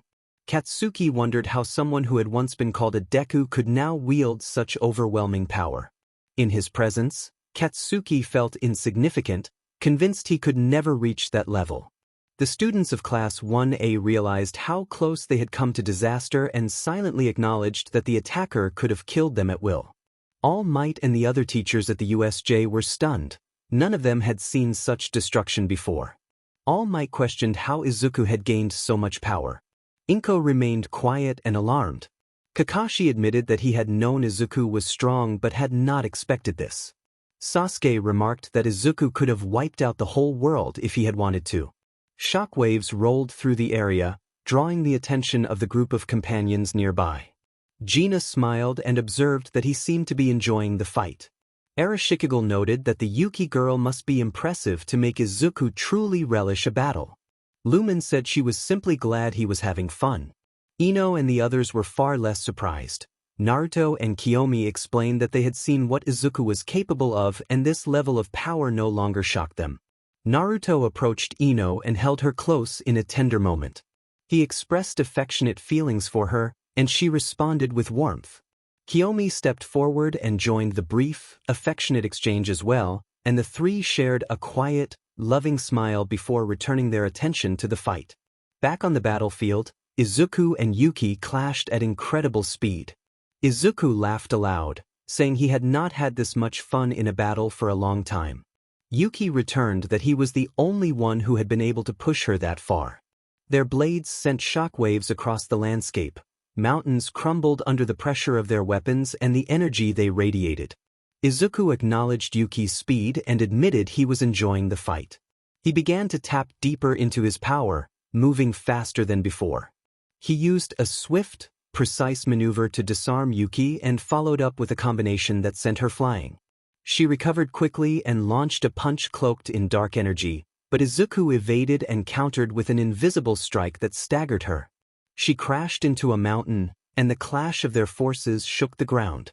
Izuku prepared a destructive technique, channeling mana through his breath, and told himself he would limit the attack to only a fraction of his true strength so he would not kill her. Yuki rose and praised the kick she had received, and the two exchanged a brief, competitive banter before escalating their attacks. Yuki combined all her abilities and unleashed a massive energy blast she called her ultimate move, while Izuku readied his breath of destruction. The two massive attacks collided in a spectacular, non-graphic display of power. Izuku's output slightly overpowered Yuki's, and she acted a protective barrier with her remaining strength. The resulting explosion reduced mountains to dust and shrouded the battlefield in smoke. When the dust settled, Izuku saw Yuki still standing, her barrier broken and her clothing singed from the impact. Surprised but pleased that she had survived, he teleported to her, caught her, and used his magic to restore her to full health. She smiled at him in appreciation. Izuku praised Yuki for surviving his breath of destruction even at reduced power, and she returned the compliment, saying she had enjoyed the fight. He teased her about having feelings for him, and she blushed before confessing that she did care for him and wanted to join his circle of close companions. Izuku accepted, making it clear that anyone who truly loved him would be welcome. They shared a brief, affectionate moment together. Later, Katsuki, All Might, and the others reflected on the scale of the battle and Izuku's surprising capabilities. Izuku reassured Yuki that no one would harm her and vowed to protect those he cared about from anyone who might try. Yuki felt relieved and grateful to have found someone who loved her sincerely. The conflict had been fierce, but in the aftermath the allies gathered and regrouped, preparing for whatever would come next. The scene resumed where it had left off. Izuku broke his embrace with Yuki and smiled at her. He told her she was his now. Returned his smile and they shared a brief, tender moment before stepping apart. Izuku informed her that they should return to the USJ, confident that his forces had defeated the League and the Nomu. Yuki dismissed their foes as useless, saying she had no patience for weakness. Izuku noted privately that she seemed to share his taste for strength and that taking her into his circle had been the right choice. He also admitted to himself that she fit his type. They linked arms and teleported back to the USJ. Izuku's army bowed the moment they appeared, with Draco, the Grand Marshal of Destruction, at the forefront. Draco reported to Izuku that the mission had been completed and that the Nomu and the League had been defeated and neutralized. Izuku praised Draco's work and dismissed the dragons for now. Draco and the other officers departed through a portal at Izuku's command. Back at the USJ, everyone stood in stunned silence at the ruined landscape, except for Izuku's companions, Naruto and Kiyomi. The girls rushed to embrace Izuku, and he smiled in return. Changli observed that Yuki appeared to be a new addition to Izuku's circle, and Izuku confirmed that she was now part of his harem, asking the others to welcome her because she loved him. Castor Ice welcomed Yuki, and Artoria vowed that they would be sisters who had each other's backs. Yuki thanked them for accepting her, and Izuku nodded. Izuku noticed more heroes arriving and announced that the fun was over. The top 10 pro heroes approached and stared at the devastated USJ, shocked and searching for who could have caused such destruction. Izuku told his girls that they could go home and asked them to show Yuki around the house. Arashikigel agreed. The girls teleported away with their bikes. Naruto told Izuku he was tired and would head home to rest, and Izuku teased him about being lazy. Naruto laughed and left with Kiyomi, Sasuke, Kakashi, and Sakura, who teleported to Izuku's house. Endeavor arrived and surveyed the ruin, asking who could have caused it. Shoto pointed at Izuku and accused him, calling the person a monster in human form. The pro-heroes were taken aback. They had known Izuku was powerful, but not to this level of destruction. Izuku replied that he was bored and planned to head home. Endeavor stepped forward and put a hand on Izuku's shoulder, demanding answers.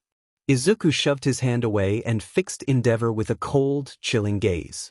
Izuku warned Endeavor not to touch him and threatened dire consequences if he did so again. Endeavor scoffed at the insult and boasted of his position as the number 2 hero, challenging Izuku. Izuku's eyes glowed and a dark, intense aura gathered around him. He declared that he would not hesitate to kill Endeavor if necessary and that status meant nothing to him. He demanded that Endeavor kneel, asserting that only those on his level could meet him without consequence. The pressure from Izuku's presence became overwhelming, and Endeavor found himself forced to bow, his body shaking with fear. Izuku then turned his attention to Kami. He walked toward her with a small smirk. Kami blushed at his attention. Izuku offered to get to know her better and handed her his number, asking if she would like to hang out sometime. Kami accepted shyly. The Class 1A girls and Katsuki watched. Jealousy simmered quietly at the edges, but Izuku left after giving Kami his contact information and rode his bike home, anticipating the trouble it might cause. Regis made a light-hearted remark about the situation and joked that it would be entertaining to watch how things unfolded. Izuku arrived home and parked his bike, smirking quietly at the thought. A few weeks passed. The students were given a 2-week holiday to recover from the USJ incident. Class 1A told their parents about Izuku's abilities. The pro-heroes continued to press Izuku for answers about the destruction, but he refused to comply. He also grew close with Kami, who had fallen for Izuku but had not confessed. All Might, Inko, and some other pro-heroes did not like that Yuki was free and spending time with Izuku. They tried to take her into custody, but Izuku intervened and defeated them in each confrontation. Some of those heroes were injured and needed hospital care. Yuki became close to everyone, and they treated her like a sister. Izuku had grown close to her as well. One afternoon, Izuku went for a walk to get some fresh air during a free moment. He thought about the date he had planned with Kami that Saturday and smiled at the prospect. He put his AirPods in and listened to music until something bumped his leg. Removing the AirPods, he looked down to find a small child who had just collided with him. Izuku noticed that the child looked terrified and traumatized, with bandages wrapped around her arms and legs. He recognized the haunted look in her eyes and immediately knelt to her level without invading her space. Izuku believed he knew what she needed to hear and offered a warm, reassuring smile. The child relaxed a little and seemed to feel safer in his presence. Izuku asked what she needed help with and told her he would do his best to help. The girl, trembling, managed to say that she needed help. Izuku then asked for her name. The child replied that her name was Eri. Izuku introduced himself as Izuku Lee and promised that he would try to save her. Eri began to respond, but suddenly froze as a voice called her name. Eri's eyes widened with fear and her whole body began to shake. Izuku looked up and saw a man in a bird-like mask step out of an alley. He wore a green jacket and white gloves. Eri visibly recoiled at the man's presence. Izuku's eyes briefly took on a strange, intense glow as he assessed the situation. The man, introducing himself as Kai Chisaki, thanked Izuku for finding Eri. Izuku regarded him with suspicion and asked if the girl was his daughter. Kai Chisaki claimed she was, but Izuku's gaze hardened because he could tell the man was lying. Izuku told Chisaki that he did not like liars and demanded the truth. Izuku then let his quirk aura flare in a controlled, intimidating way aimed only at Chisaki. The effect felt to Chisaki like a crowd of invisible eyes pressing down on him, making him uneasy and vulnerable. Chisaki tried to stay calm and insisted that the child belonged to him and that they were merely taking a walk. He prompted Eri to agree, and the frightened girl nodded. Izuku noted the contradiction between the man's words and the girl's condition. He called out the lies and asked why Eri was covered in bandages. Chisaki continued to paint a false picture, claiming she was clumsy and that the bandages were from ordinary accidents. Izuku grew increasingly certain that something far more sinister was happening and that Chisaki was hiding the truth about how the child had been treated. Izuku threatened Overhaul that he would not tolerate any more lies and warned that he would act if necessary. Overhaul tightened his gloves, and Izuku watched him with growing anger. Overhaul planted his hand on the ground and used his quirk to raise sharp stone spikes and send them toward Izuku and Eri. Izuku reacted quickly, grabbing Eri and dodging the first volley of spikes. Overhaul sent more, but Izuku evaded them all. He flicked his fingers to send a gust of wind that forced Overhaul to slide backward. Izuku then appeared behind him and delivered a powerful kick that sent Overhaul crashing into a wall. Moments later, Izuku stood on a rooftop with Eri in his arms, moving with speed that left her surprised. As he protected her, he sifted through her memories and saw how much she had suffered. Anger burned inside him. Eri looked around, bewildered, and asked how they had gotten there. Izuku explained that he was very fast and instructed her to close her eyes and count to 7 so she could feel safe. She agreed, and Izuku patted her head reassuringly. As Eri began to count, the aura around Izuku darkened and tremors rippled through the air. Izuku left Draco to watch over Eri and slipped away. Overhaul noticed heroes approaching and tried to flee, but Izuku reappeared behind him with a sword charged with destructive energy. Izuku moved with terrifying speed and unleashed a concentrated strike that overwhelmed Overhaul's defenses. The assault neutralized Overhaul's threat, leaving him incapacitated and his quirk suppressed. Izuku stood over him with cold resolve and vowed that someone who had hurt a child would no longer be able to do harm. When the danger was finally ended, Izuku used his controlled destructive energy to ensure there was no lingering threat. He returned to Eri as she reached 7 and opened her eyes. She looked for the bad man, and Izuku smiled and reassured her that he had taken care of him and that she would be safe. He comforted her gently and told her she did not need to cry. Eri began to cry, and Izuku soothed her until she smiled for the first time in a long while. The warmth of that smile moved him. He felt a swell of affection and promised to protect her. He offered to be her father, and when she accepted, she hugged him tightly. Izuku embraced her back, calling her his precious snowball, and vowed she would never be made sad again. A few weeks later, Izuku introduced Eri to his companions, who were happy to welcome her. He had already altered her DNA to make her his daughter and had been spoiling and caring for her. He had given her the love of a father, spent time teaching her to use magic, and helped her develop control over her quirk until it reached its potential. On the day he prepared for a date with Kami, Izuku finished a shower and stood before the mirror, considering his appearance for the evening. He thought about dyeing his hair but decided to leave that for later. He contacted Draco telepathically and instructed him to ensure that Katsuki would be taken to the hotel and kept unconscious so he would arrive there later, having seen Izuku with his crush and understand the point Izuku intended to make. Draco acknowledged the order and assured Izuku it would be done. Regis manifested from Izuku's aura and teased him about the plan, calling it a cold move. Izuku smirked and dressed in a short black coat over a collared shirt with black pants and shoes. Regis complimented how he looked, and Izuku, amused, told him to calm down and let him go. Izuku then considered where to take Kami for the evening and prepared to depart. Izuku planned a thoughtful evening: watch a movie, dine at a restaurant, visit an amusement park, sing a song for his companion, take her to one of his favorite spots, and finish the night with a quiet stay at a nearby hotel. They spent the evening together and grew closer. Regis expressed surprise at the detailed plan, and Izuku explained that he had always made sure the dates he arranged were special. He then slipped his phone and wallet, which contained all his cards, into his pocket and headed downstairs. As he descended, he found the maids cleaning while Alfred assigned tasks to the other staff. Looking around, Izuku did not see the girls, Eri, or Naruto. He asked Alfred where the girls, Eri, and Naruto were.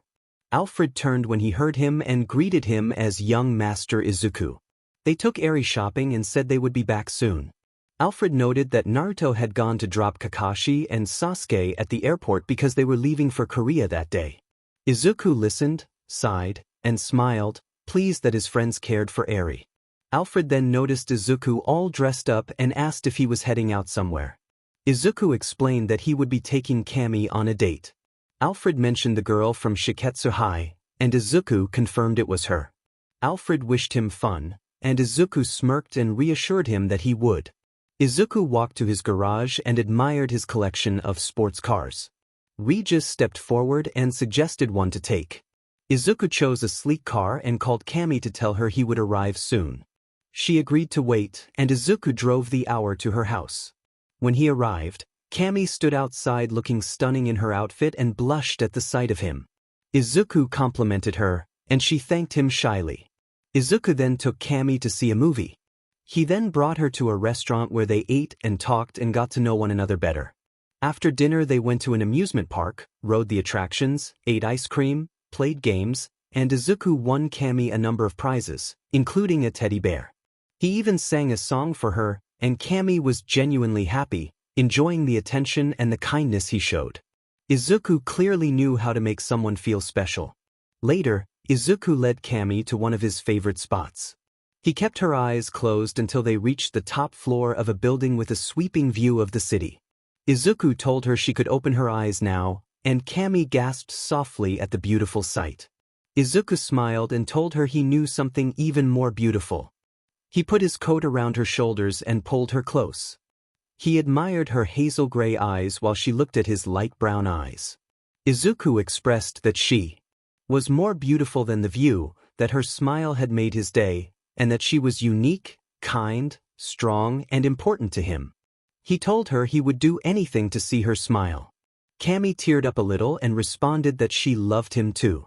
They shared a quiet, affectionate moment together and then agreed to continue the evening somewhere a little quieter. While Izuku and Kami were together, Draco left to retrieve Katsuki. Sometime later, Draco returned with a knocked-out Katsuki and placed him in a separate room, where strange, magical chains bound him to a chair. A large flat-screen TV faced him. When Katsuki came to, he found himself tied up and shouted in confusion, demanding to know what had happened. The TV turned on and began to play a recording from earlier that showed Izuku and Kami on their date and sharing affectionate, non-SXL moments. Katsuki stared in shock and disbelief as he watched the person he had bullied and called useless spending time with the girl he liked. The sight cut deep. It reminded him of how he had hoped to be stronger and admired like Izuku. Regis, watching from another dimension, munched popcorn and enjoyed Katsuki's stunned expression. Regis laughed and taunted him, saying that this was priceless and that Katsuki had to see his crush with Izuku. He noted Izuku's confident expression and smirked at Katsuki's reaction. Across the room, the recording continued to play scenes of Izuku and Kami smiling and laughing together. Katsuki watched for a long time, feeling the mixture of betrayal, envy, and helplessness as he processed what he was seeing. Regis manifested nearby and watched the scene, savoring Katsuki's reaction. Regis complained to Izuku about the previous night, accusing him of being a beast and saying that she had kept screaming a name all night. Izuku shrugged and teased that they should check on Katsuki. Regis insisted that Katsuki had been broken by what had happened, left in shock. Izuku rose shirtless and walked to the room where Katsuki sat. He entered and smiled in a way that was all challenge and provocation. Izuku mocked Katsuki's expression and pressed the wound, reminding him of how he had watched the person Katsuki bullied, the one he used to torment, now standing stronger than him and close to someone Katsuki cared about. Izuku's tone grew colder as he claimed to have crushed Katsuki's ego and made clear that the new rival was more powerful, something Katsuki could only watch from below. Katsuki seethed silently. Izuku gloated that Katsuki would never reach his level and would remain beneath him, an insect to be looked down upon. He finished by ordering Draco to take Katsuki away and warned that any further foolishness might bring worse consequences for Katsuki's family. Draco complied and escorted Katsuki back to his dorm, leaving a tense silence in his wake. Izuku later returned with breakfast for himself and Kami. After they ate, they freshened up and got dressed. Izuku drove Kami home, gave her a brief, affectionate goodbye, and told her he would come for her soon so she could live with him. He then went back to his own house and found everyone gathered for breakfast. The group greeted his return warmly. He noticed Eri pouting and turned to her, kneeling down to check on her feelings. He apologized for being away the previous day and promised to take her for ice cream. Eri's face lit up with delight at the promise, and Izuku felt overwhelmed by her innocence and charm. He asked her to go play with Regis while he handled a few things, kissed her forehead in a fatherly way, and watched her giggle as she went off. The others teased Izuku about the previous night. Arlecchino asked how it had gone, and Changli implied he had enjoyed himself. Rover placed a hand on Izuku's chest and hinted that she knew what had happened and that he had affected Katsuki deeply. Izuku admitted to the group that he had wanted to break Katsuki's spirit and that he had succeeded, watching the others react with a mix of pride and expectation. Gina reminded him that he had left without telling them and suggested he make it up to them. Izuku promised to do so and proposed that they all head out to eat together as a family. The women smiled and kissed him affectionately, and they began getting Eri ready to join them. Weeks later, Kami had moved in with Izuku and gotten along well with the other women. They had become like sisters. Izuku trained Kami in hand-to-hand combat and martial arts, helping her refine her quirk through intense sessions. The other women taught her swordsmanship and various techniques, making her stronger than before. On a business day, Izuku left a meeting and headed to his car, thinking about what came next. While driving, Izuku told himself that he had finally gotten revenge on Katsuki. He believed he had broken his pride and ego and shown where Katsuki truly belonged.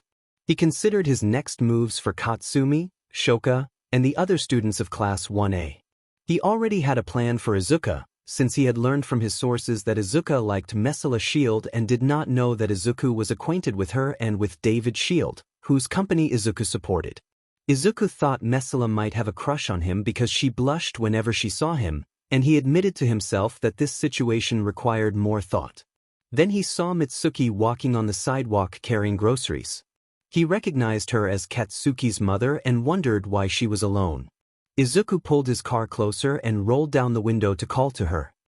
He greeted her and remarked that it had been a while. Mitsuki recognized him and reacted with surprise and a bit of shyness. Izuku offered her a ride home. At first she declined, saying she could walk, but when he insisted she accepted with a resigned smile. Izuku stepped out of the car and opened the door for her. He placed her groceries in the trunk and asked for her address. When he realized it was not the Bakugo household address, he wondered briefly whether something had happened. He drove them to the location and helped carry the groceries inside. Mitsuki invited Izuku to make himself at home. She asked him to call her Mitsuki and went to the kitchen to prepare some snacks and drinks. When she returned, Izuku began to eat and complimented the food. Mitsuki smiled and was pleased that he liked it.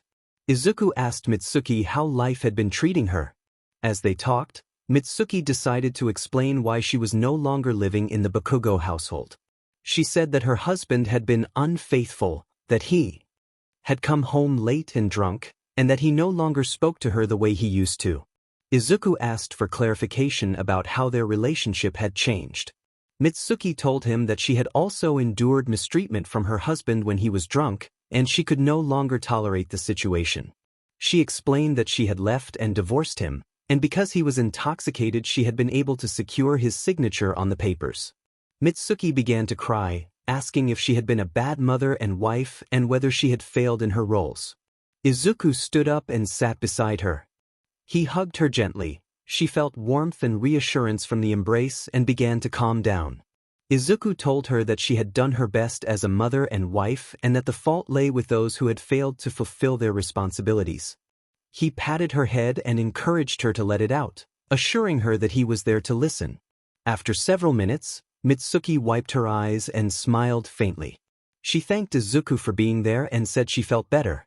They shared a quiet, supportive moment, and Izuku promised to help Mitsuki however he could and to be someone she could rely on.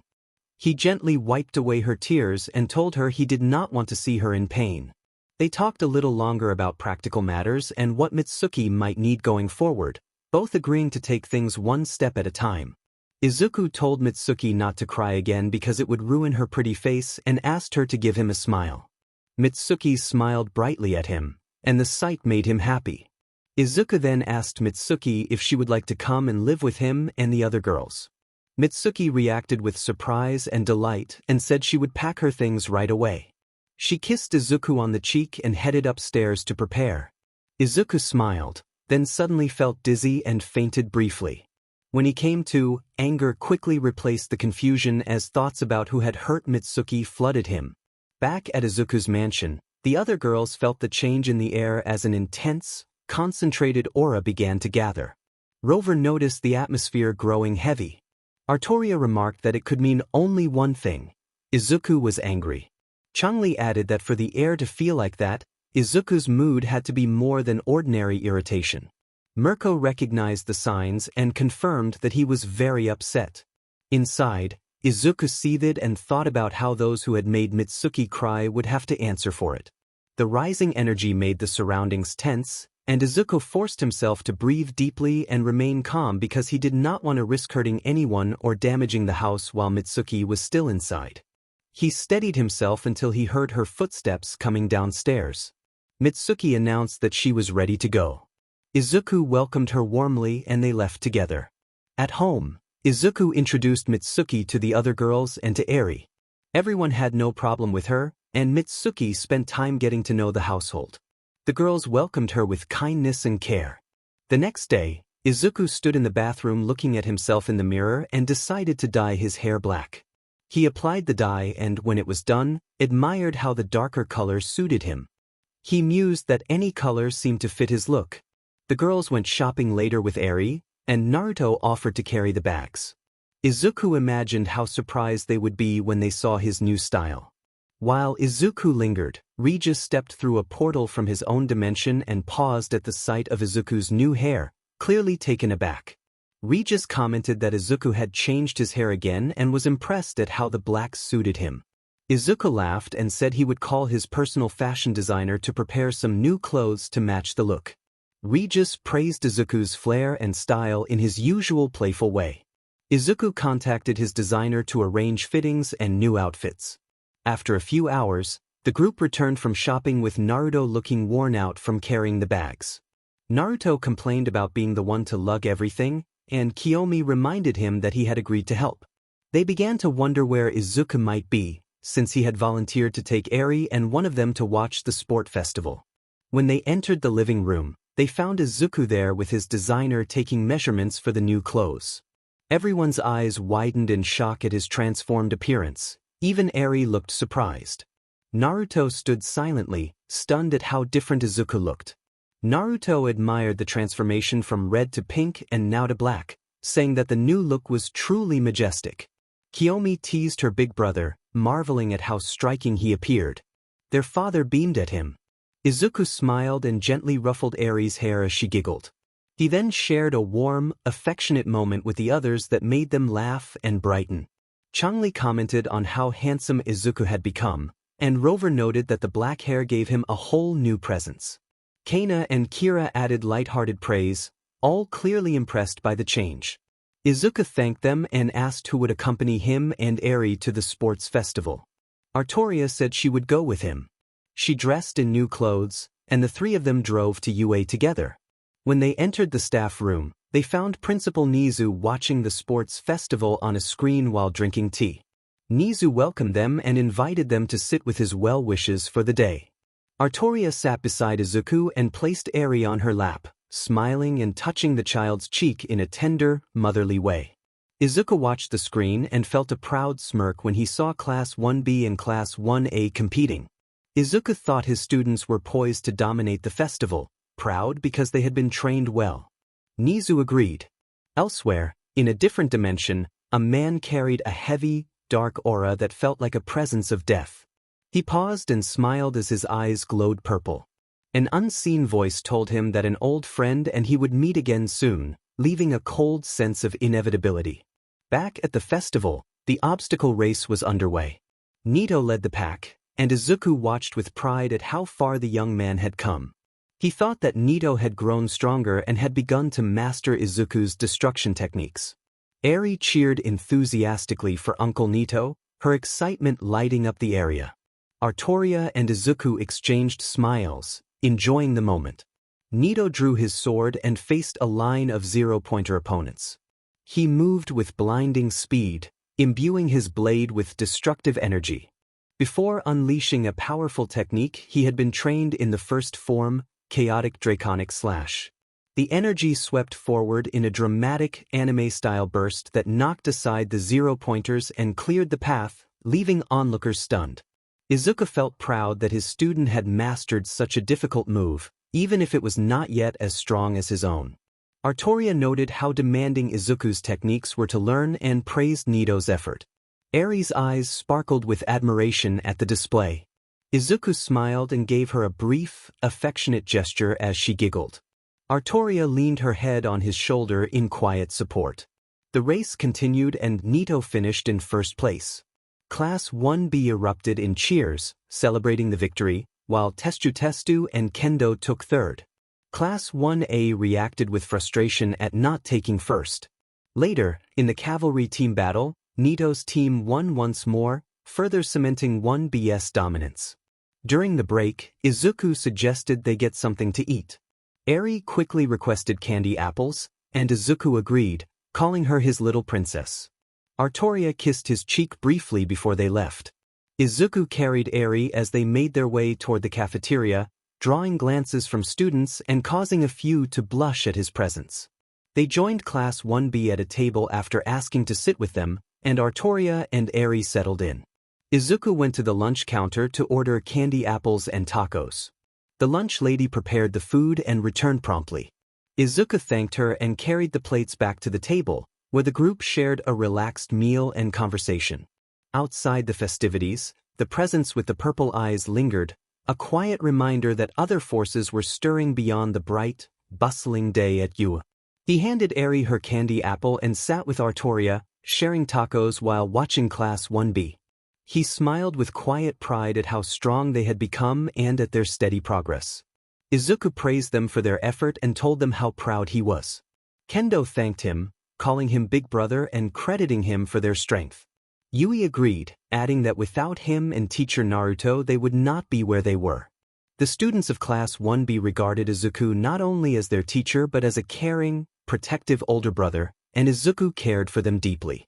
He urged them to stand proud, to show the world who they really were, and reminded them that this was their time to shine, to prove to everyone in the stadium that they were the future of Japan and the strongest class at UA.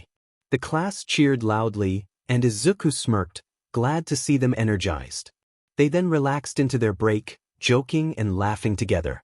Izuku sensed Class 1A at the door and turned as they entered. He noticed the Bakugo twins and recalled how they had hurt Mitsuki, and he fought to keep his temper in check. He took a long, steady breath, counted quietly to himself, and forced his racing thoughts to calm. He reminded himself to stay composed. This was not the place for losing control. In Class 1A, students were deciding what to order for lunch. Izumi complained that she was starving and Mina suggested ordering something everyone could share. There was tension behind them. Katsuki and Katsumi were seething after learning that Mitsuki had ended her marriage, moved out of her parents' home, and had been staying with Izuku. Both twins felt betrayed and blamed Izuku for the change in the family, though deep down Katsuki doubted he could match Izuku's strength and influence. Toru glanced over and saw Izuku sitting with Class 1B, Artoria on his lap feeding him. Artoria offered him a piece of taco and kissed his cheek, and he smiled, making her giggle. The girls from Class 1A turned jealous and marched toward Izuku's table, intent on confronting him. Shoka accused Izuku of spending time with someone who did not belong there, and other girls echoed her, determined to pull him back into their circle. Izuku sighed at their approach and addressed them with a cold calm, telling them not to insult his companion and asking them to leave. Misunderstandings and past grievances spilled out on both sides, but Izuku refused to be drawn into petty arguments. He made it clear, in a steady voice, that he would not tolerate further harassment and that this was his final warning. The girls shivered under his icy glare and backed off, unsettled by the depth of his resolve. Eri tugged at the moment with a candid question. She pointed at the Bakugo twins and asked whether they were mutts, a blunt child's observation that drew laughter from Izuku, Class 1B, and Artoria. The twins bristled with anger at the taunt and prepared to retort, but Izuku's presence shifted the atmosphere. Izuku stepped forward, his aura tightening in a way that felt like a pressure wave rather than a strike. The intensity of his stare and the force of his composure sapped the room of bravado. Several students stumbled and dropped to their knees, stunned and intimidated rather than harmed. Izuku spoke firmly to the Bakugo twins and the others, reminding them that he knew how they had treated Mitsuki and that, despite everything, she still cared for them. He warned them stolidly that he would not tolerate further mistreatment. He made it plain that he did not want to escalate things, that his daughter was present, and that he was sparing them the consequences he might otherwise have imposed. The twins glared back, but they received the message and fell silent. Eri protested when her father used a harsh word, pleading with him not to call them names. The moment softened as the room settled, and conversation cooled into an uneasy truce. Izuku thought the puppy remark was an insult to real puppies. He looked at his daughter and smiled, telling her she was right. Katsuki's fury boiled over as he loomed threateningly, daring Izuku to act. Katsuki taunted that Izuku did not have the guts to follow through. Izuku answered that not having done something yet did not mean he could not, and that he would make an example to show he meant what he said. He lowered himself until they were eye level, his eyes glowing with a cold intensity. Artoria, sensing what was coming, covered her eyes. Izuku warned that he was not one for empty threats. With a snap and a focused motion, he used his power to immobilize Katsuki for a moment, and everyone around them froze in shocked disbelief. Without graphic detail, a quiet ritual of light manifested beneath Katsuki, and Izuku restored him to consciousness. Katsuki looked up at Izuku, shaken and terrified. Izuku made it clear that he had reasserted his dominance and that the next time someone crossed him, he would not be so merciful. He then addressed the others in the crowd, issuing the same chilling warning, and left. The sports festival resumed, and Nito claimed first place. Later, Izuku sat alone on his private jet as it headed to Island. He thought about how long it had been since he had visited with his parents and considered visiting them after this trip. After a 4-hour flight, his plane touched down. Messala was waiting for him and greeted him with a bright smile. She ran to him and hugged him tightly, saying how much she had missed him. Izuku returned the sentiment and noted to himself that she looked more mature and beautiful than before. She blushed at his compliment. Messala had come with the intent to confess her feelings. She told Izuku that she loved him. Izuku told her he loved her too and promised to always care for her. They shared a warm, heartfelt embrace, a gentle moment that made them both smile. When Izuku asked about her father, Messala said he had work to do and that she would be living with Izuku now. They began walking together, and Messala silently vowed never to forget the day she fell in love. 3 years earlier, Messala had been cornered in an alley by a group of thugs who were harassing her. They shouted crude comments and shoved her. One of them struck her and she fell, frightened and alone, pleading for help. A stranger with red hair appeared at the edge of the alley, holding a lollipop and speaking with a calm, cutting tone. He scolded them for their behavior and announced his presence. When the thugs threatened him, the stranger dismissed their bravado and offered them a choice. The encounter turned quickly into a brief, stylized confrontation. The stranger moved with precise, decisive action and neutralized the attackers without graphic violence. He protected Messala, standing guard until she could recover. Afterward, he introduced himself as Izuku and made sure she was safe before vanishing into the noise of the city. Back in the present, Izuku and Messala walked side by side down the island boulevard, the events of the past and the promise of their future hanging quietly between them. Izuku stepped forward and warned the men to step away from the young woman or face severe consequences. The intruders trembled, their bodies shaking with fear as they met the steady glow in Izuku's eyes and the seriousness of his expression. He told them the choice was theirs: back away or suffer the outcome. When they ignored him and charged with their quirks active, Izuku turned to Mesela and gently asked her to close her eyes. His voice was warm and kind, and she felt safe. She nodded and shut her eyes. Izuku faced the attackers and moved with calm, precise force. A brilliant, controlled surge of energy swept through the onrushing group, neutralizing their attacks in a flash of light and knocking them back. None of the aftermath was graphic. The threat was ended and those who had attacked were incapacitated or fled. Izuku's eyes glowed as he surveyed the scene, then he approached Mesela, helped her to her feet, and draped his blazer over her shoulders. Izuku asked if she was all right. Mesela replied that she was fine and thanked him. He introduced himself as Izuku Lee, and Mesela, flushed with surprise, recognized him as the renowned prodigy from Korea and a prominent figure in the public eye. Izuku confirmed he knew her and that his family would be sponsoring her company, then offered to give her a lift to the Shield household since his parents were nearby. Mesela hesitated but accepted his offer. They spent more time together and grew closer. Mesela fell for Izuku but was afraid to confess, worried he might reject her and damage their friendship. After Izuku returned to Korea, she learned he had many romantic entanglements, which made her resolve to tell him how she felt the next time they met. When they reunited, Izuku accepted her feelings and they moved forward together. The flashback ended. In the present, Izuku and Mesela arrived at a gathering and saw David Shield watching the Yagi family with a bored expression. Izuku greeted David casually, and David chuckled, noting that Mesela had confessed her feelings. Izuku, who had been holding flowers nearby, overheard this, dropped the flowers in shock, and finally mustered the courage to confess his own feelings to Mesela. Izuku smiled and offered a brief, affectionate kiss to Mesela in front of Izuku, leaving Izuku stunned and crestfallen. Inko reprimanded Izuku for his behavior, and Izuku snapped back, warning her not to use his name lightly. All Might stepped in and insisted that Izuku speak respectfully to his mother and apologize. Izumi reacted quietly, and Izuku reminded the family of what had happened at the sports festival, saying he would not tolerate being disrespected and that it was time they remembered where they stood.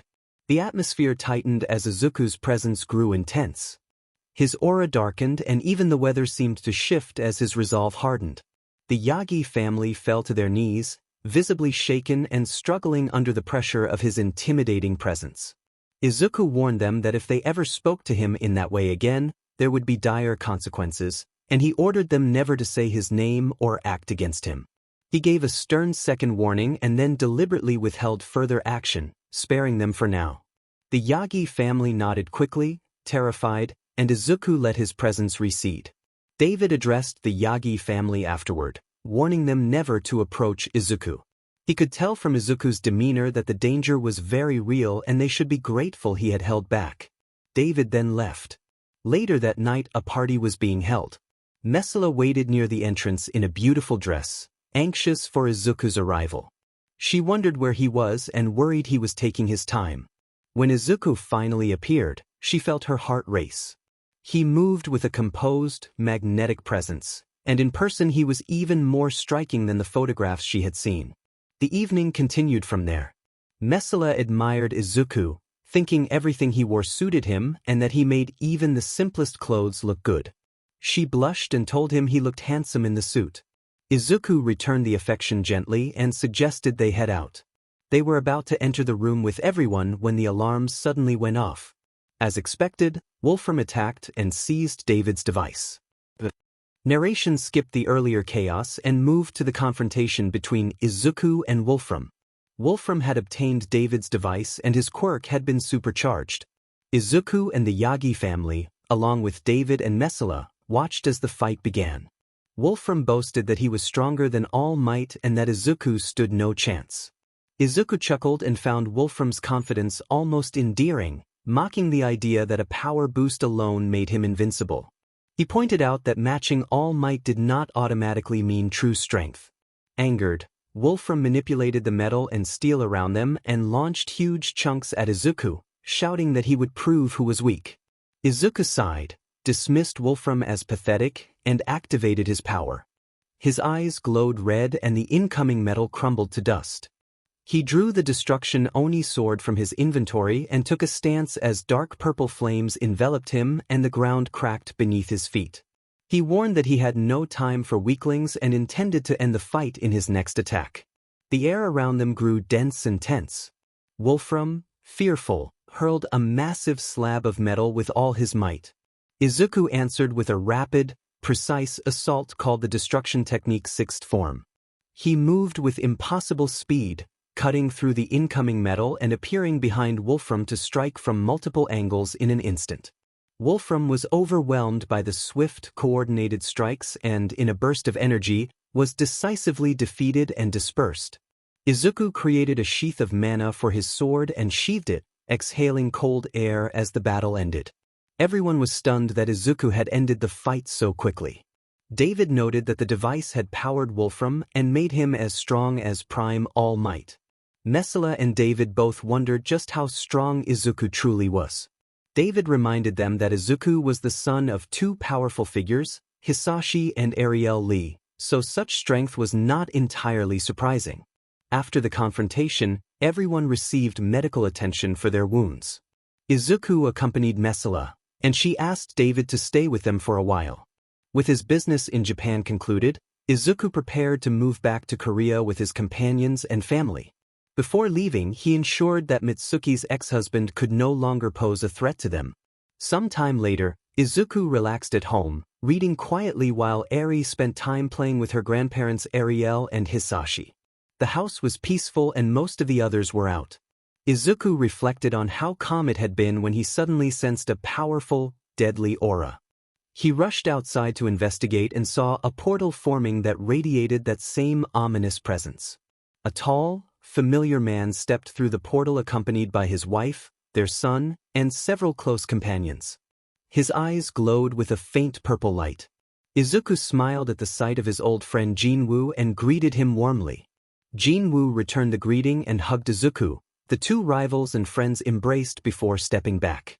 Jinwoo's companions Cha Haein, Kane, Lee Ju-hee, Gina, and Essel stood nearby and exchanged friendly greetings with Izuku, who treated them like sisters.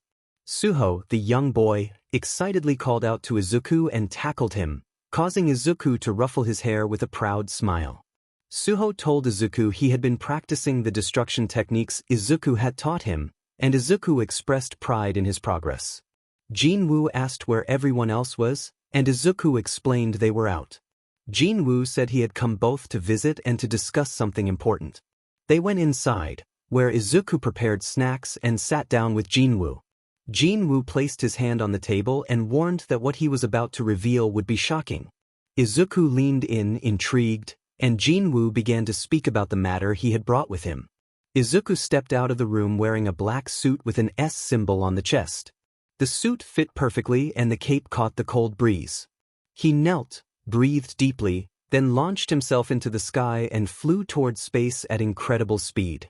He looked toward the sun, smirked, and began drawing energy, presenting a powerful aura as he prepared for what lay ahead. He resolved to get to work. Later, Izuku sat with his best friend and rival Jinwoo. Jinwoo appeared serious and about to reveal something that might shock him. Jinwoo asked Izuku if he knew about the outer gods. Izuku nodded and explained that he understood them as absolute beings who created universes and dimensions and sometimes watched their creations destroy one another. Jinwoo confirmed that the outer gods had discovered the death of the absolute being and then began conquering the dimensions and universes that the absolute being had created. Jinwoo explained that they had reached his world but failed to take it because he had been protecting it while fighting the Iterum in space. He added that he had erected a barrier to prevent any of them from entering. Izuku took a snack and asked if Jinwoo had come for his help in defeating those forces or if something larger was happening. Jinwoo revealed that the absolute being of the dimension where Izuku currently stood had been brought back to life with the help of the Iterum. Their goal was to conquer the two remaining worlds, Jinwoo's and Izuku's, and to take revenge on them. Jinwoo's eyes briefly glowed purple as he warned that the invaders would stop at nothing to destroy them and claim the remaining worlds. When Izuku asked about the other monarchs, Jinwoo explained that they had been resurrected by the Absolute Being and had joined its side, seeking revenge against Jinwoo and Izuku for siding together. The threat left Izuku silent for a moment. Jinwoo told Izuku that they would be going to war with the monarchs and their armies, the forces of the Iterum, the Absolute Being, and the main gods of the Iterum. He described it as an all-out battle in the dimensional crack.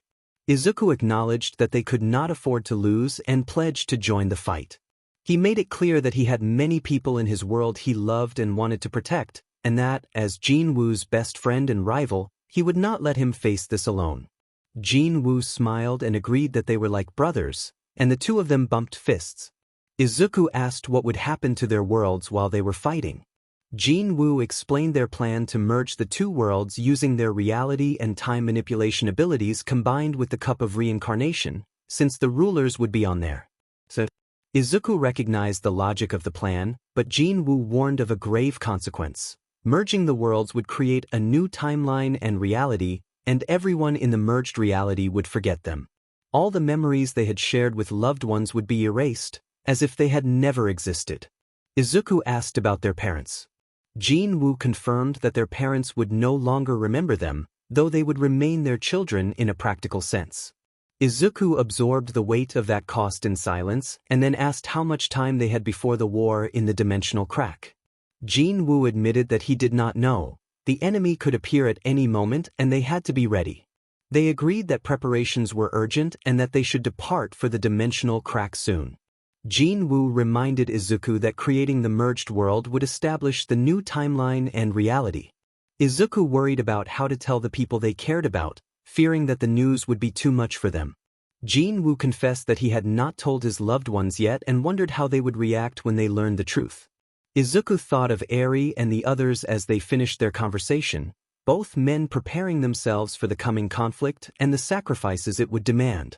The speaker reflected that in the new timeline Suho would not be born and Eri would be their child, because Eri had been made his daughter through altered DNA. Jinwoo agreed that she would be, since the speaker had turned her into his daughter. All of a sudden Eri ran to Izuku with open arms. Izuku smiled and hugged his daughter, asking how her time with her grandparents had been. Eri said it had been amazing, that they had brought her many gifts, taken her to fun places, and eaten lots of ice cream. Izuku introduced Jinwoo as his best friend and rival. Eri exclaimed that Jinwoo was handsome. Jinwoo thanked her and told her he was strong, just like her father. He also boasted that he had once beaten her father in a fight. Izuku admitted that the defeat had been at a time when he had been different and still intent on destroying humanity, and he acknowledged that Jinwoo had had help from the rulers then. Izuku said they should go and that he would introduce Jinwoo to his family, since they only knew his name and that he was the rival who had pushed Izuku to his limits. Jinwoo agreed and said he wanted to meet the family and the cousin whom Izuku had described as strong. Izuku introduced Jinwoo and his companions to his family, and Eri and Suho got along well. Suho blushed sometimes when Eri smiled, and Izuku and Jinwoo noticed but did not mind, because Izuku trusted Suho implicitly. Jinwoo had also brought his mother, father, and sister to Izuku's world, and they had been living together. The one thing they had not done yet was tell their families and the girls about their plan to go to war at the dimensional crack and restart the timeline so that everyone would forget them. Neither Izuku nor Jinwoo had the courage to explain how the girls would react. Later, Izuku and Jinwoo prepared to train.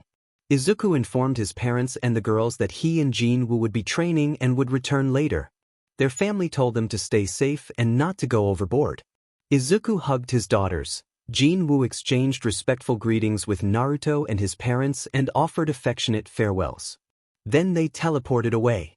Izuku created a pocket dimension so their sparring would not damage Earth. They stretched and readied themselves. Izuku asked if Jinwoo was ready, and Jinwoo smirked and said he was. Without wasting time, both rushed at each other. Their fists collided, sending a tremendous shockwave through the pocket dimension.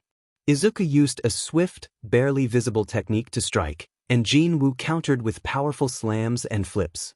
They traded blows at blinding speed, each testing the other's limits. Izuku observed that Jinwoo's strength had increased through training, and Jinwoo noted that Izuku's speed had grown considerably. They grinned and dove back into the fight, hand-to-hand combat unfolding in a blur. Izuku then summoned the Shadow Monarch sword, a gift from Ashbourne, while Jinwoo readied his own blade. Their swords met and clashed, producing massive shockwaves that shook the pocket dimension. They pushed each other to the limit, both enjoying the challenge. The intensity of their clash sent tremors through reality, and those tremors were felt on Earth. People there noticed the unusual quakes. Naruto cried out in alarm at the sudden shockwaves, and Changli steadied herself as trees bent under the force. Suho moved instinctively to shield Eri from the aftershocks. Onlookers found the sight touching. Ariel and Hisashi exchanged worried comments as others tried to identify the source of the disturbance. The women recognized that only two people could create such powerful shockwaves. They smiled, realizing their lovers were enjoying the spar. Rover and Cha Heian giggled, wondering whether the fighters even noticed the disruption they were causing. Back in the pocket dimension, Izuku and Jinwoo continued their duel, sending out an even larger wave of force that momentarily pushed them apart. Both of them smirked at one another. A dark, flaming aura began to surround Izuku as the battle escalated. The two monarchs intensified their power, each manifesting a spiritual body that sent ripples of aura through the dimensions. Izuku amplified his energy, and Jinwoo matched him, their combined presence causing tremors that even reached Earth. Izuku declared that he would kick things up a notch, and Jinwoo responded with equal determination. Izuku assumed his dark flaming Dragon King form while Jinwoo took on his Ashbourne armor, the final Shadow Monarch appearance. Izuku observed that Jinwoo had achieved Ashbourne armor and suggested that Ashbourne would be proud. Jinwoo acknowledged the achievement and noted Izuku's new form. Izuku unleashed a breath of destruction imbued with dark purple flames. Jinwoo countered with a shadow assault, calling upon an abyssal spear of concentrated darkness. Their attacks collided with such force that the fabric of the dimension could not withstand it. The battlefield ruptured and both combatants were cast freefall through the sky. They landed on an island and realized they had returned to Earth. Jinwoo remarked that the previous dimension could not handle the power of their exchange, and Izuku considered whether they should continue. Jinwoo grinned and agreed to press on. Both warriors dispelled their spiritual body manifestations and shifted into alternate forms. Izuku into his Dark Dragon King and Jinwoo into his third Shadow Monarch with long hair. They resumed the duel at insane speeds, their strikes and movements generating massive shockwaves and triggering natural disasters across the globe. Their roars and battle cries echoed as the world felt each impact. Regis, Boru, Igris, Bellion, and Draco created a protective barrier around the island while watching the clash. Members of the group exchanged uneasy observations about whether they should intervene. Bellion suggested they step back and let their lieges enjoy the fight, remarking that it had been a long time since he had seen such fervor. Draco agreed that both monarchs were caught up in the thrill of battle, seemingly unaware of the destruction they were causing. They all laughed nervously at the spectacle, though concern lingered beneath their amusement. Izuku and Jinwoo ramped up the intensity, swinging their weapons and unleashing techniques that produced even larger shockwaves. The combat escalated without graphic detail, portrayed as intense, anime-style action with spectacular energy clashes and dramatic displays of power rather than injury. Back at home, the families and partners observed the consequences. Cha Heian commented that the shockwaves seemed worse than before. Changli admitted uncertainty but sensed the auras nearby, confirming that the fight had come to Earth. Artoria surmised that the dimension they had been sparring in had collapsed under the force of their attacks. Hisashi guessed that the monarchs might not realize the full extent of the destruction they were causing, and Ariel echoed that concern. A dark aura settled over the group as they all felt the weight of the situation. The pairs and allies sounded alarm, calling for reinforcements. Izuku's close companions summoned Draco and Regis to join them, while Jinwoo's allies called for Bellion, Igris, and Bur. The opposing squads reacted with surprise and apprehension. Igris began to sweat nervously, fully aware of how formidable and intimidating their liege's partners could be when enraged. A tense silence hung in the air as everyone prepared to move. A short pause followed as plans and reactions coalesced. Someone muttered that it had been nice knowing them. Regis loudly insisted that he was too majestic to die. The group then stepped into view of the girls, and the girls felt an intense, ominous presence wash over them. They swallowed hard, realizing how badly things had gone. Cha Heian asked where Jin Woo and Izuku were fighting. Igris answered that it was on an island and addressed his queen respectfully. Rover wondered whether the fighters understood the damage they were causing. Baru said they did not, that the pair were too focused on their battle to notice. Regis grimly thought that they should have stopped the duel earlier. Gina asked to be taken to the battlefield so they could teach the fighters a lesson. The boys began to pray quietly for Izuku, aware of how dire the situation looked. Bellion, sweating, bowed and apologized that his liege would face this alone. Draco offered a private prayer for the fighters' survival. Hisashi expressed a father's hope that his son would make it through. On the island, Izuku and Jin Woo felt a cold shiver run down their spines and checked their bearings. Jin Woo decided it was time to end the fight. Izuku agreed. Jin Woo focused shadow energy around his blade and honed his dark ki as he charged. Izuku covered his sword in dark flames and destructive energy and charged as well. Jin Woo prepared an ultimate shadow technique and Izuku prepared an ultimate destructive flame strike. Just as their attacks were about to collide, they both stopped, their blood running cold from a sudden, overwhelming presence. Both monarchs felt the hair on their necks rise and an unfamiliar nervousness gripped them. They realized who had drawn that presence. Jin Woo recognized his own name being called formally.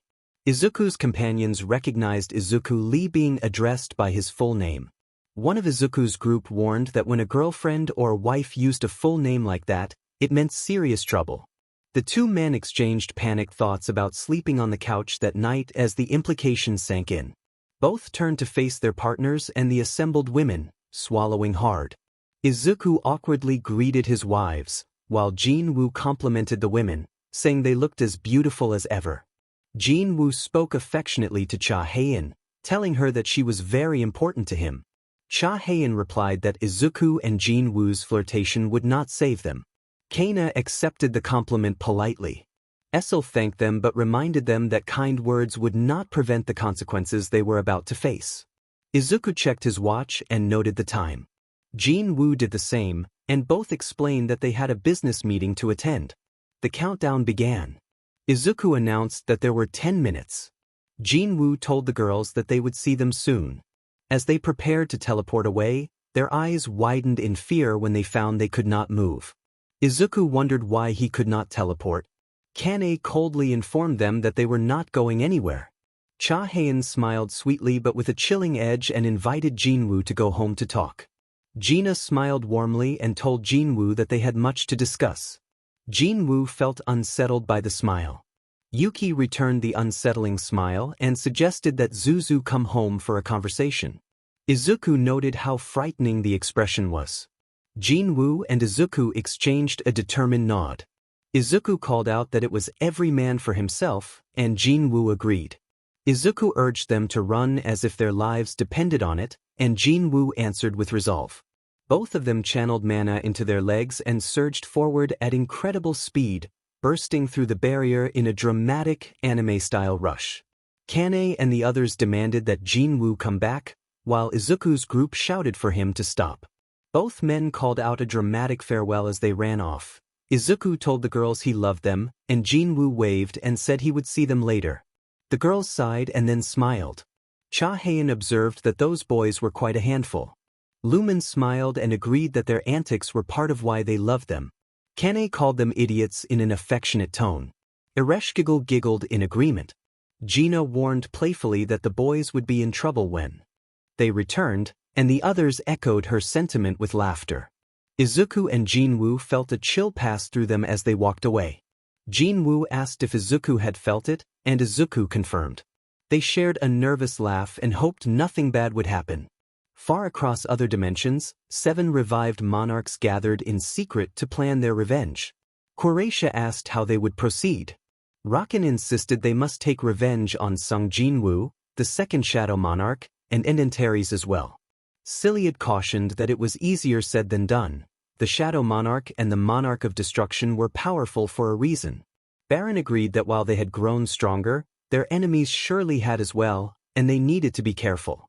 Ligia noted that Antares now fought to protect humans, which complicated matters.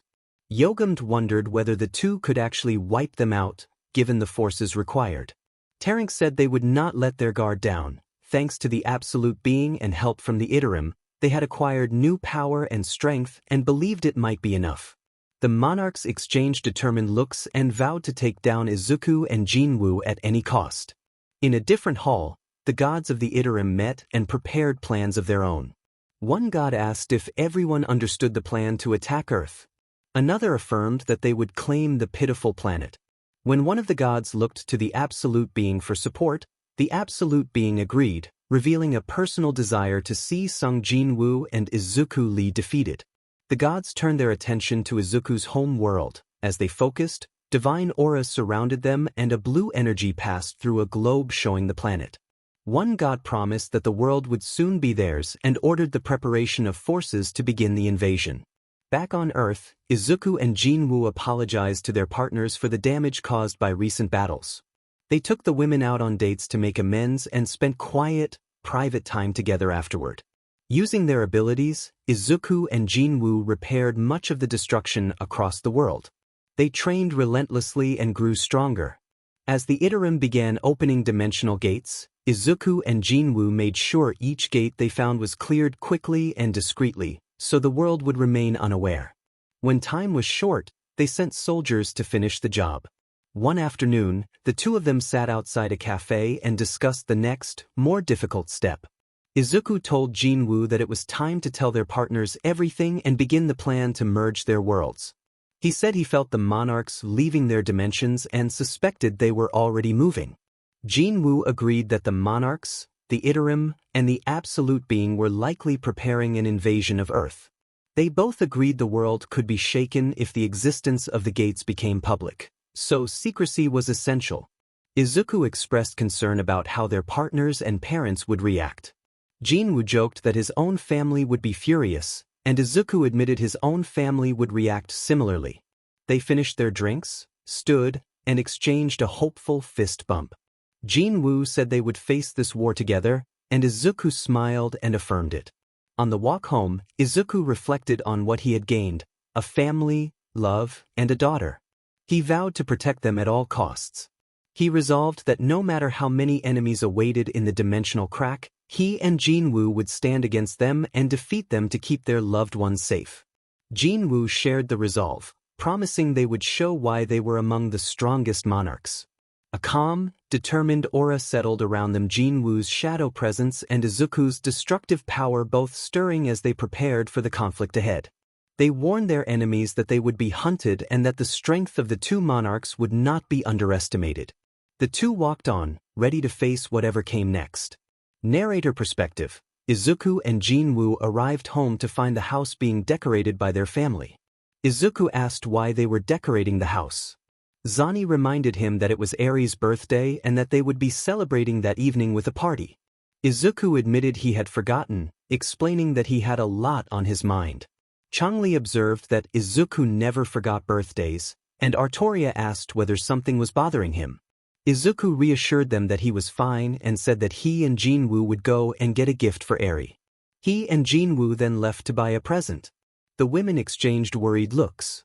Cha Heian said she was sensing that the two were hiding something, pointing to Jinwoo's expression. Rover agreed, noting that Izuku never missed Eri's birthday, so something must be wrong. Gina suggested they wait until after the party to ask, so as not to spoil the celebration, and Kane agreed. Naruto watched the direction Izuku and Jinwoo had gone and wondered what might be troubling them. He resolved to do some discreet investigating later. That evening the mansion was beautifully decorated and guests arrived to celebrate Eri's birthday. Rover welcomed everyone and expressed hope that they were enjoying the party. A guest complimented the decorations and asked where Mr. Izuku was. Rover explained that he would arrive shortly because he wanted to look his best for his daughter's special day. Jinwoo descended the stairs, and several of the women in the room reacted visibly to his presence. Changli asked where Izuku was, and Jinwoo reassured her that Izuku would arrive soon. Changli complimented Jinwoo on his outfit. Reporters at the edge of the gathering took pictures and whispered among themselves, curious about Jinwoo's relationship to the Lee family. Jinwoo chuckled at the attention. Izuku then arrived, apologizing for being late and explaining that he had wanted to look his best for his little dragon's birthday. Jinwoo remarked that he had taken his time getting ready. Reporters photographed Izuku as well, and many of the women blushed at his appearance. Izuku wore a dark blue suit that suited him nicely. Rover and others greeted Izuku with affection. Ariel kissed his forehead and expressed pride in the man he had become. Hisashi praised how he looked and shared a light-hearted handshake with him. Eri ran up and leaped into Izuku's arms. Izuku caught her and smiled warmly as Eri called him daddy. Izuku wished her a happy birthday and remarked on how much she had grown. Eri replied that she was a big girl now, and Izuku said they should celebrate and enjoy the evening. The guests enjoyed the party, and Eri received many gifts. Suho presented a locket that delighted Eri, and she accepted it happily. Jinwoo and Izuku's companions cooed at the sweet moment. Izuku allowed the friendly exchange because Suho was family, and Jinwoo noted that Suho was very protective of Eri and would always look out for her. Izuku agreed and hoped Eri would always have caring friends around her. Suddenly a powerful aura swept through the area, causing several guests to drop to their knees. Izuku and Jinwoo's expressions changed as they sensed the disturbance. They ran to the balcony and looked toward the source of the sudden presence. The city residents watched a huge gate as it released a menacing aura. Izuku observed that the gate was not normal, noting that its mana felt unusually dense. Sung Jinwoo agreed that the gate must be above S rank and said they would need to clear it as soon as it opened. Izuku added that it looked like their enemies had already begun to move. The other partners came out onto the balcony, eyes widening in shock as they looked at their loved ones preparing to fight. Essel asked Jinwoo what was happening and why there was a gate in their world. Gina asked why its mana felt so dense. Jinwoo reassured them that he and Izuku would clear the gate and explain everything afterward. Ereshkigal accepted that, but warned them to explain everything when they returned. Essel chimed in with a warning that they would be in big trouble if they did not. The two men felt a chill run down their spines, nodded at their partners, and left for the gate. Izuku's dragons and Jinwoo's shadows escorted the citizens to safety away from the gate. After ensuring the people were out of danger, they returned to the building rooftop and faced the gate together. Izuku said they should see what came out. Jinwoo admitted he was curious as well. As the gate opened, a varied horde poured forth: giants, insectoid creatures, humanoid monsters, demonic entities, beasts, demons, ice elves, golems, and armored knights, along with mist-born beings. Izuku stated that there could be no doubt the monsters belonged to the monarchs. Jinwoo confirmed the same. Izuku reasoned that, since the monarchs could not enter Earth directly, they had opened a gate and sent soldiers to sow chaos. He urged that they should not delay. They needed to reach the dimensional crack after this fight and inform everyone. Jinwoo agreed. Suddenly, Izuku and Jinwoo found themselves surrounded. Izuku closed his eyes as a destructive aura and dark flames began to gather around him. Jinwoo recognized what Izuku was preparing to use. Izuku opened his eyes. They glowed with power as his features took on faint dragon-like traits. Jinwoo identified the technique as a unique skill of a dragon king, a roar from the soul that instilled fear. Izuku exhaled a cold breath and released the roar. The sound washed over the army of monsters, driving them into a state of fear and despair under an overwhelming pressure. The onlookers watched in stunned silence. Changli admitted she had never seen Izuku use that move before. Gina said it felt powerful and gave her chills. Lumen confessed she had felt despair and fear when he began to roar.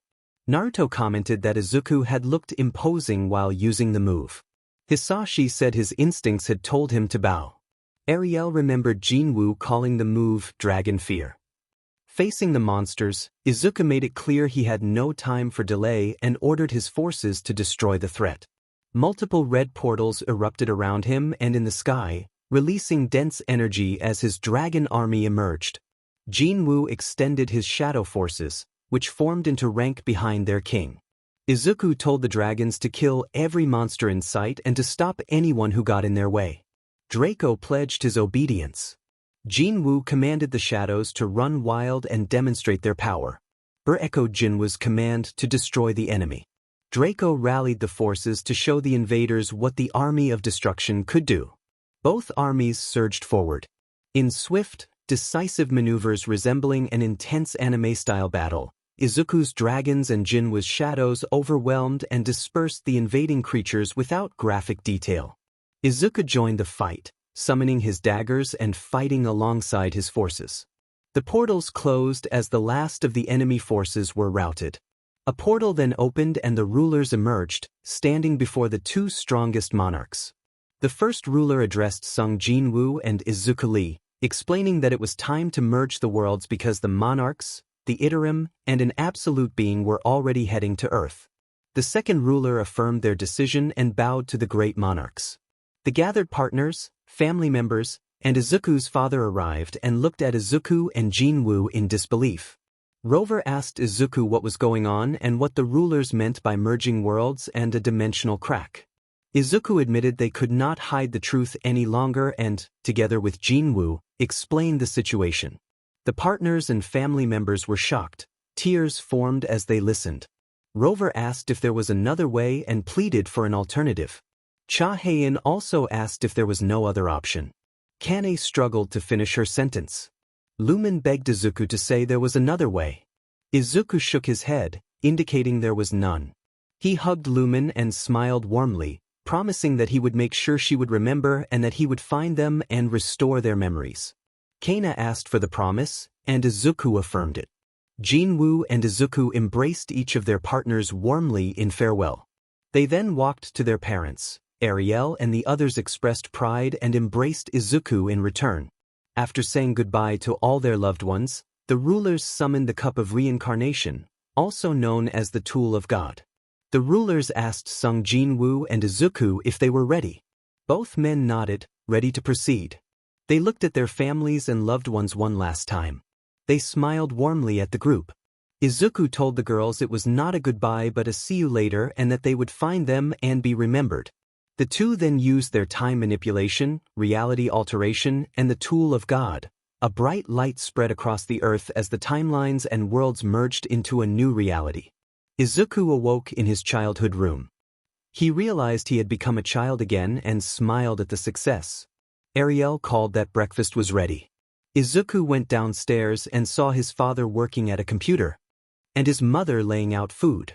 Hisashi observed that Izuku had succeeded in creating a new timeline and reality. Izuku asked if his parents still retained memories of the previous timeline. Ariel laughed softly and explained that it would not affect them, since they were divine. Izuku remembered that his father was a dragon god and that his mother was a transcendent being. Ariel added that the girls had forgotten Izuku and Jinwoo. Izuku confirmed that they had. Ariel asked when Izuku and Jinwoo would leave for the dimensional crack. Izuku said it would be soon, but for now he wanted to spend time with his family and enjoy his childhood, even if briefly. Hisashi smiled and urged him to eat before the food got cold. They shared a warm family breakfast. In the new world, quirks and mana had been removed. It became a more ordinary realm, with only Izuku, Jinwoo, and his parents retaining their powers. Izuku and Jinwoo enjoyed this second childhood, made many friends, and had a lot of fun together. One day Ariel entered Izuku's room to check on him and found a letter on the table. She read that Izuku had already left with Jinwoo and would return after they took care of their business, and that he loved them and would see them soon. Ariel smiled, opened the window, and rested her head on Hisashi's shoulder. Hisashi observed that Izuku had already gone to the dimensional crack with Jinwoo. Ariel expressed confidence in their victory and affectionately called him their little monarch. Hisashi agreed, calling him their son and little dragon. At the dimensional crack, Jinwoo appeared in his shadow monarch form, surrounded by an ominous shadow aura and holding his shadow Kamish daggers. Izuku sat upon his throne in his dark, flaming dragon king form, Regis in hand. Jinwoo asked if Izuku was ready. Izuku confirmed he was, rose to his feet, and pointed his sword toward their enemies. Jinwoo smiled, and Izuku declared that the hunt would begin. They were about to face their foes. The battle that followed was swift and intense, rendered more like a dramatic animated clash than anything brutal. Izuku and Jinwoo led massive forces. Izuku used King's command to rally dragon-type creatures to his cause, and Jinwoo expanded their ranks through shadow extraction. Their armies swelled into the millions. The two monarchs, known as Izuku Lee and Sung Jinwoo, surveyed those who remained to oppose them. Only 3 monarchs stood before them now: Rakan, Siliad, and Croatia. Izuku and Jinwoo had already defeated the others in decisive battles. Rakan addressed Izuku, calling him Antares and noting how much he had changed. Croatia remarked that Izuku had transformed from someone who once sought destruction into someone who now sought to protect. Siliad accused him of betraying the title of monarch. Rakan suggested that Izuku had grown soft and even allied with the Shadow Monarch. Jinwoo snapped at Rakan to be quiet. Izuku told them that their critics could not understand why they acted as they did. Jinwoo added that, even now, their opponents had not changed. The confrontation held, charged and ready to erupt. Izuku accused them of caring for nothing but the destruction of humanity and said they had the audacity to deny him the title of monarch. A blazing, dangerous aura of flame and cold wrapped his body as the 3 monarchs felt an overwhelming pressure. Izuku put his hand to his face and grinned widely, declaring that they were the ones unworthy of the title, calling them pathetic weaklings. All 3 reacted in stunned silence. Croatia began to protest, but Jinwoo unleashed a ferocious, oppressive aura. He glared at her and pointed, and the remaining monarchs fell to their knees beneath the shared pressure Izuku and Jinwoo exuded. Jinwoo snapped at her with contempt. He did not give her leave to speak, ordering her to lower her head. Izuku ordered them to the floor. The combined aura intensified until Rakan, Siliad, and Croatia were pressed down by the sheer force of it. Izuku told them to know their place. There were levels, and they were far below his. Jinwoo reminded them that he and Izuku had already shown their fallen allies' fate. Izuku summoned his Dragon King sword and Regis in sword form. Both radiated a dangerous, deadly aura. Izuku announced the beginning of the assault and vanished. Jinwoo smirked as Izuku reappeared behind Croatia, moving too quickly for her to react. A single precise strike overwhelmed her, and she dissolved into a burst of sparkling ash-like motes. Croatia registered shock at Izuku's speed before she disappeared. Rakan and Siliad were stunned and could not match Izuku's movement. Rakan thought he could not keep up and that the Monarch of Destruction had become even more terrifying. Siliad felt the gap between their strengths as overwhelming. Rakan's instincts told him to flee. He prepared a dimensional portal and tried to escape. Izuku noted with cold amusement that Rakan was attempting to run. Jinwoo offered to handle the escapee, but Izuku declined and took pursuit himself, telling Jinwoo to handle the remaining foe. Siliad shifted into a final form and lunged at them. Jinwoo stopped the attack with a steady palm and fixed him with a hard glare. Siliad attempted another strike, but Jinwoo appeared before him, seized his jaw, and incapacitated him with a precise blade move that left Siliad unable to continue. Jinwoo told Siliad that this was the same way he had been defeated before, and that he was finished. Jinwoo then told Izuku the mutt was his to finish, and Izuku accepted. Using his senses across the dimensional crack, Izuku located Rakan. Rakan felt the cold, deadly gaze of the Monarch of Destruction and shivered as Izuku materialized before him. Izuku demanded to know where Rakan thought he was going. Rakan's instincts compelled him to bow. He attempted to stall and begged for mercy, pledging eternal service in a sudden, unexpected plea of vulnerability.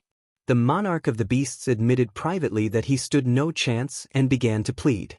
Izuku observed that Rakan's pleas sounded familiar and granted him a test instead of instant judgment.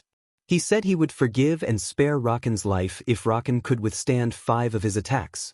Rakan's anger flared into a desperate vow that, even if he died, Izuku would not leave someone else untouched. He launched himself at Izuku with desperate force. Izuku snapped back at him, contemptuous, and summoned a sword. A single precise strike from Izuku struck Rakan's arm, rendering it useless. Rakan screamed in pain and attempted to regenerate, but found his restorative ability failing. He felt a consuming weakness rather than any graphic injury. Izuku told him that a man about to die did not need to know why his powers failed, then smiled coldly as Rakan finally felt true fear. Izuku taunted him about courage and counted that 4 chances remained. Meanwhile, Jin Woo finished with Ciliad. He noted that Izuku was taking his time with Rakan. A portal opened and Izuku emerged, carrying Rakan's defeated form and Regis in sword form. Izuku announced that the beast Monarch had been subdued and destroyed. Jin Woo commented approvingly. Regis boasted loudly about his own importance as Izuku's weapon, striking exaggerated, flashy poses. Izuku and Jin Woo exchanged wry looks as Regis continued his dramatic self-praise, and Izuku dismissed him with a dry remark that Regis was not actually his strongest weapon. Regis protested dramatically, and Izuku sighed at his theatrics. Izuku and Jin Woo discussed how long they had been trapped in the dimensional crack. Jin Woo reported 27 years. Izuku observed that they had already neutralized the forces of Itarim and the Absolute Being here, only the main gods remained. He proposed they take the gods of Itarim first, then confront the Absolute Being and return home, noting that only 2 years had passed in the real world. Jin Woo agreed, and they prepared to move on. They set off to face the remaining gods. They went to war with the main gods of Itarim. The conflict lasted decades in the dimensional crack, where time flowed differently. Nearly 47 years passed there while only about 3 years elapsed in the real world. Izuku and Jin Woo fought tirelessly against the monarchs, their armies, the Itarim, and the apostles they summoned, and through those long years they grew ever stronger until at last they defeated them all. The scene opened with Izuku and Jin Woo standing before the Absolute Being in her human form as she sat upon a throne. Gabrielle regarded them with cool amusement and taunted them about turning their backs on their creator. Izuku ordered her to be silent, and Jin Woo urged them to stop the idle talk and fight. Gabrielle mocked their defense of humanity, calling humans worthless and trying to tempt them to join her. Izuku rejected her, saying they had people and loved ones waiting for them. Gabrielle identified herself as Gabrielle, the Absolute Being. Izuku introduced himself as Izuku Lee, Monarch of Destruction and King of Dragons, Antares, and Jin Woo introduced himself as Sung Jin Woo, Second Shadow Monarch and King of the Dead. When Izuku and Jin Woo prepared themselves, Izuku cloaked in an aura of destruction and Jin Woo in an aura of shadow and death. Gabrielle smirked, gathered light around her, and rushed forward with full power. Izuku and Jin Woo met her charge in a burst of converging energy, each launching their strongest attacks in an intense, anime-style clash that lit the battlefield. The confrontation raged with explosive force but remained non-graphic, focused on power and impact rather than injury detail. Back in the real world, a red and purple gate opened in the sky, and a gathered crowd watched in wonder. Ariel and Hisashi recognized the sign and exchanged smiles, knowing who had returned. Izuku and Jin Woo then appeared among the crowd, faces covered by hooded jackets. Izuku exhaled relief that it was finally over. Jin Woo replied that they could at last rest after fighting for about 50 years in that other place. Izuku acknowledged how formidable their opponent had been. A ruler in human form stepped forward and requested a moment with the two monarchs. The ruler led them to a nearby cafe, where he bought them ice cream and offered congratulations for their victory against the monarchs, the Itarim, and the Absolute Being. He then presented a proposal, suggesting they might wish to travel to another world where they could live a normal life. As the ruler spoke, he suddenly sensed the rising aura and bloodless intensity from Izuku and Jin Woo. Fear shook him. Izuku demanded clarification at the proposition, and Jin Woo made it clear they had no intention of being replaced after the work they had done. The ruler, terrified by their presence, quickly withdrew and left the cafe. The two monarchs finished their ice cream in tired silence. Izuku and Jin Woo shared a brief, friendly fist bump. Izuku said he was going to visit his mother and father, as it had been 3 years since he had last seen them. Jin Woo replied that he planned to see his own mother and hoped she would not scold him too harshly. They parted ways with a final nod. As Izuku walked through the streets, he sensed a presence he never expected to encounter again. His heart raced when he recognized her. Rover, the woman who had once been his first love and the leader among his companions. He followed her, and when she turned and asked if he needed help and why he had been following her, Izuku smiled warmly, feeling the relief and wonder of finding her again. To be continued. Years later, Izuku and Jinwoo were in college. Because they were immortal, they altered their appearances to match their ages. They restored their lovers' memories from the previous timeline, helped them unlock their powers, and made them immortal as well. Izuku ensured those who had tormented him in the past paid for their cruelty. He ruined the Yagi and Momo families financially and subjected their members to relentless magical punishment. Rather than inflict gruesome harm, he commanded monstrous servants to overwhelm them repeatedly with brutal force, then used his power to restore them so the torment could continue, a merciless cycle of magical retribution known as the Anos treatment.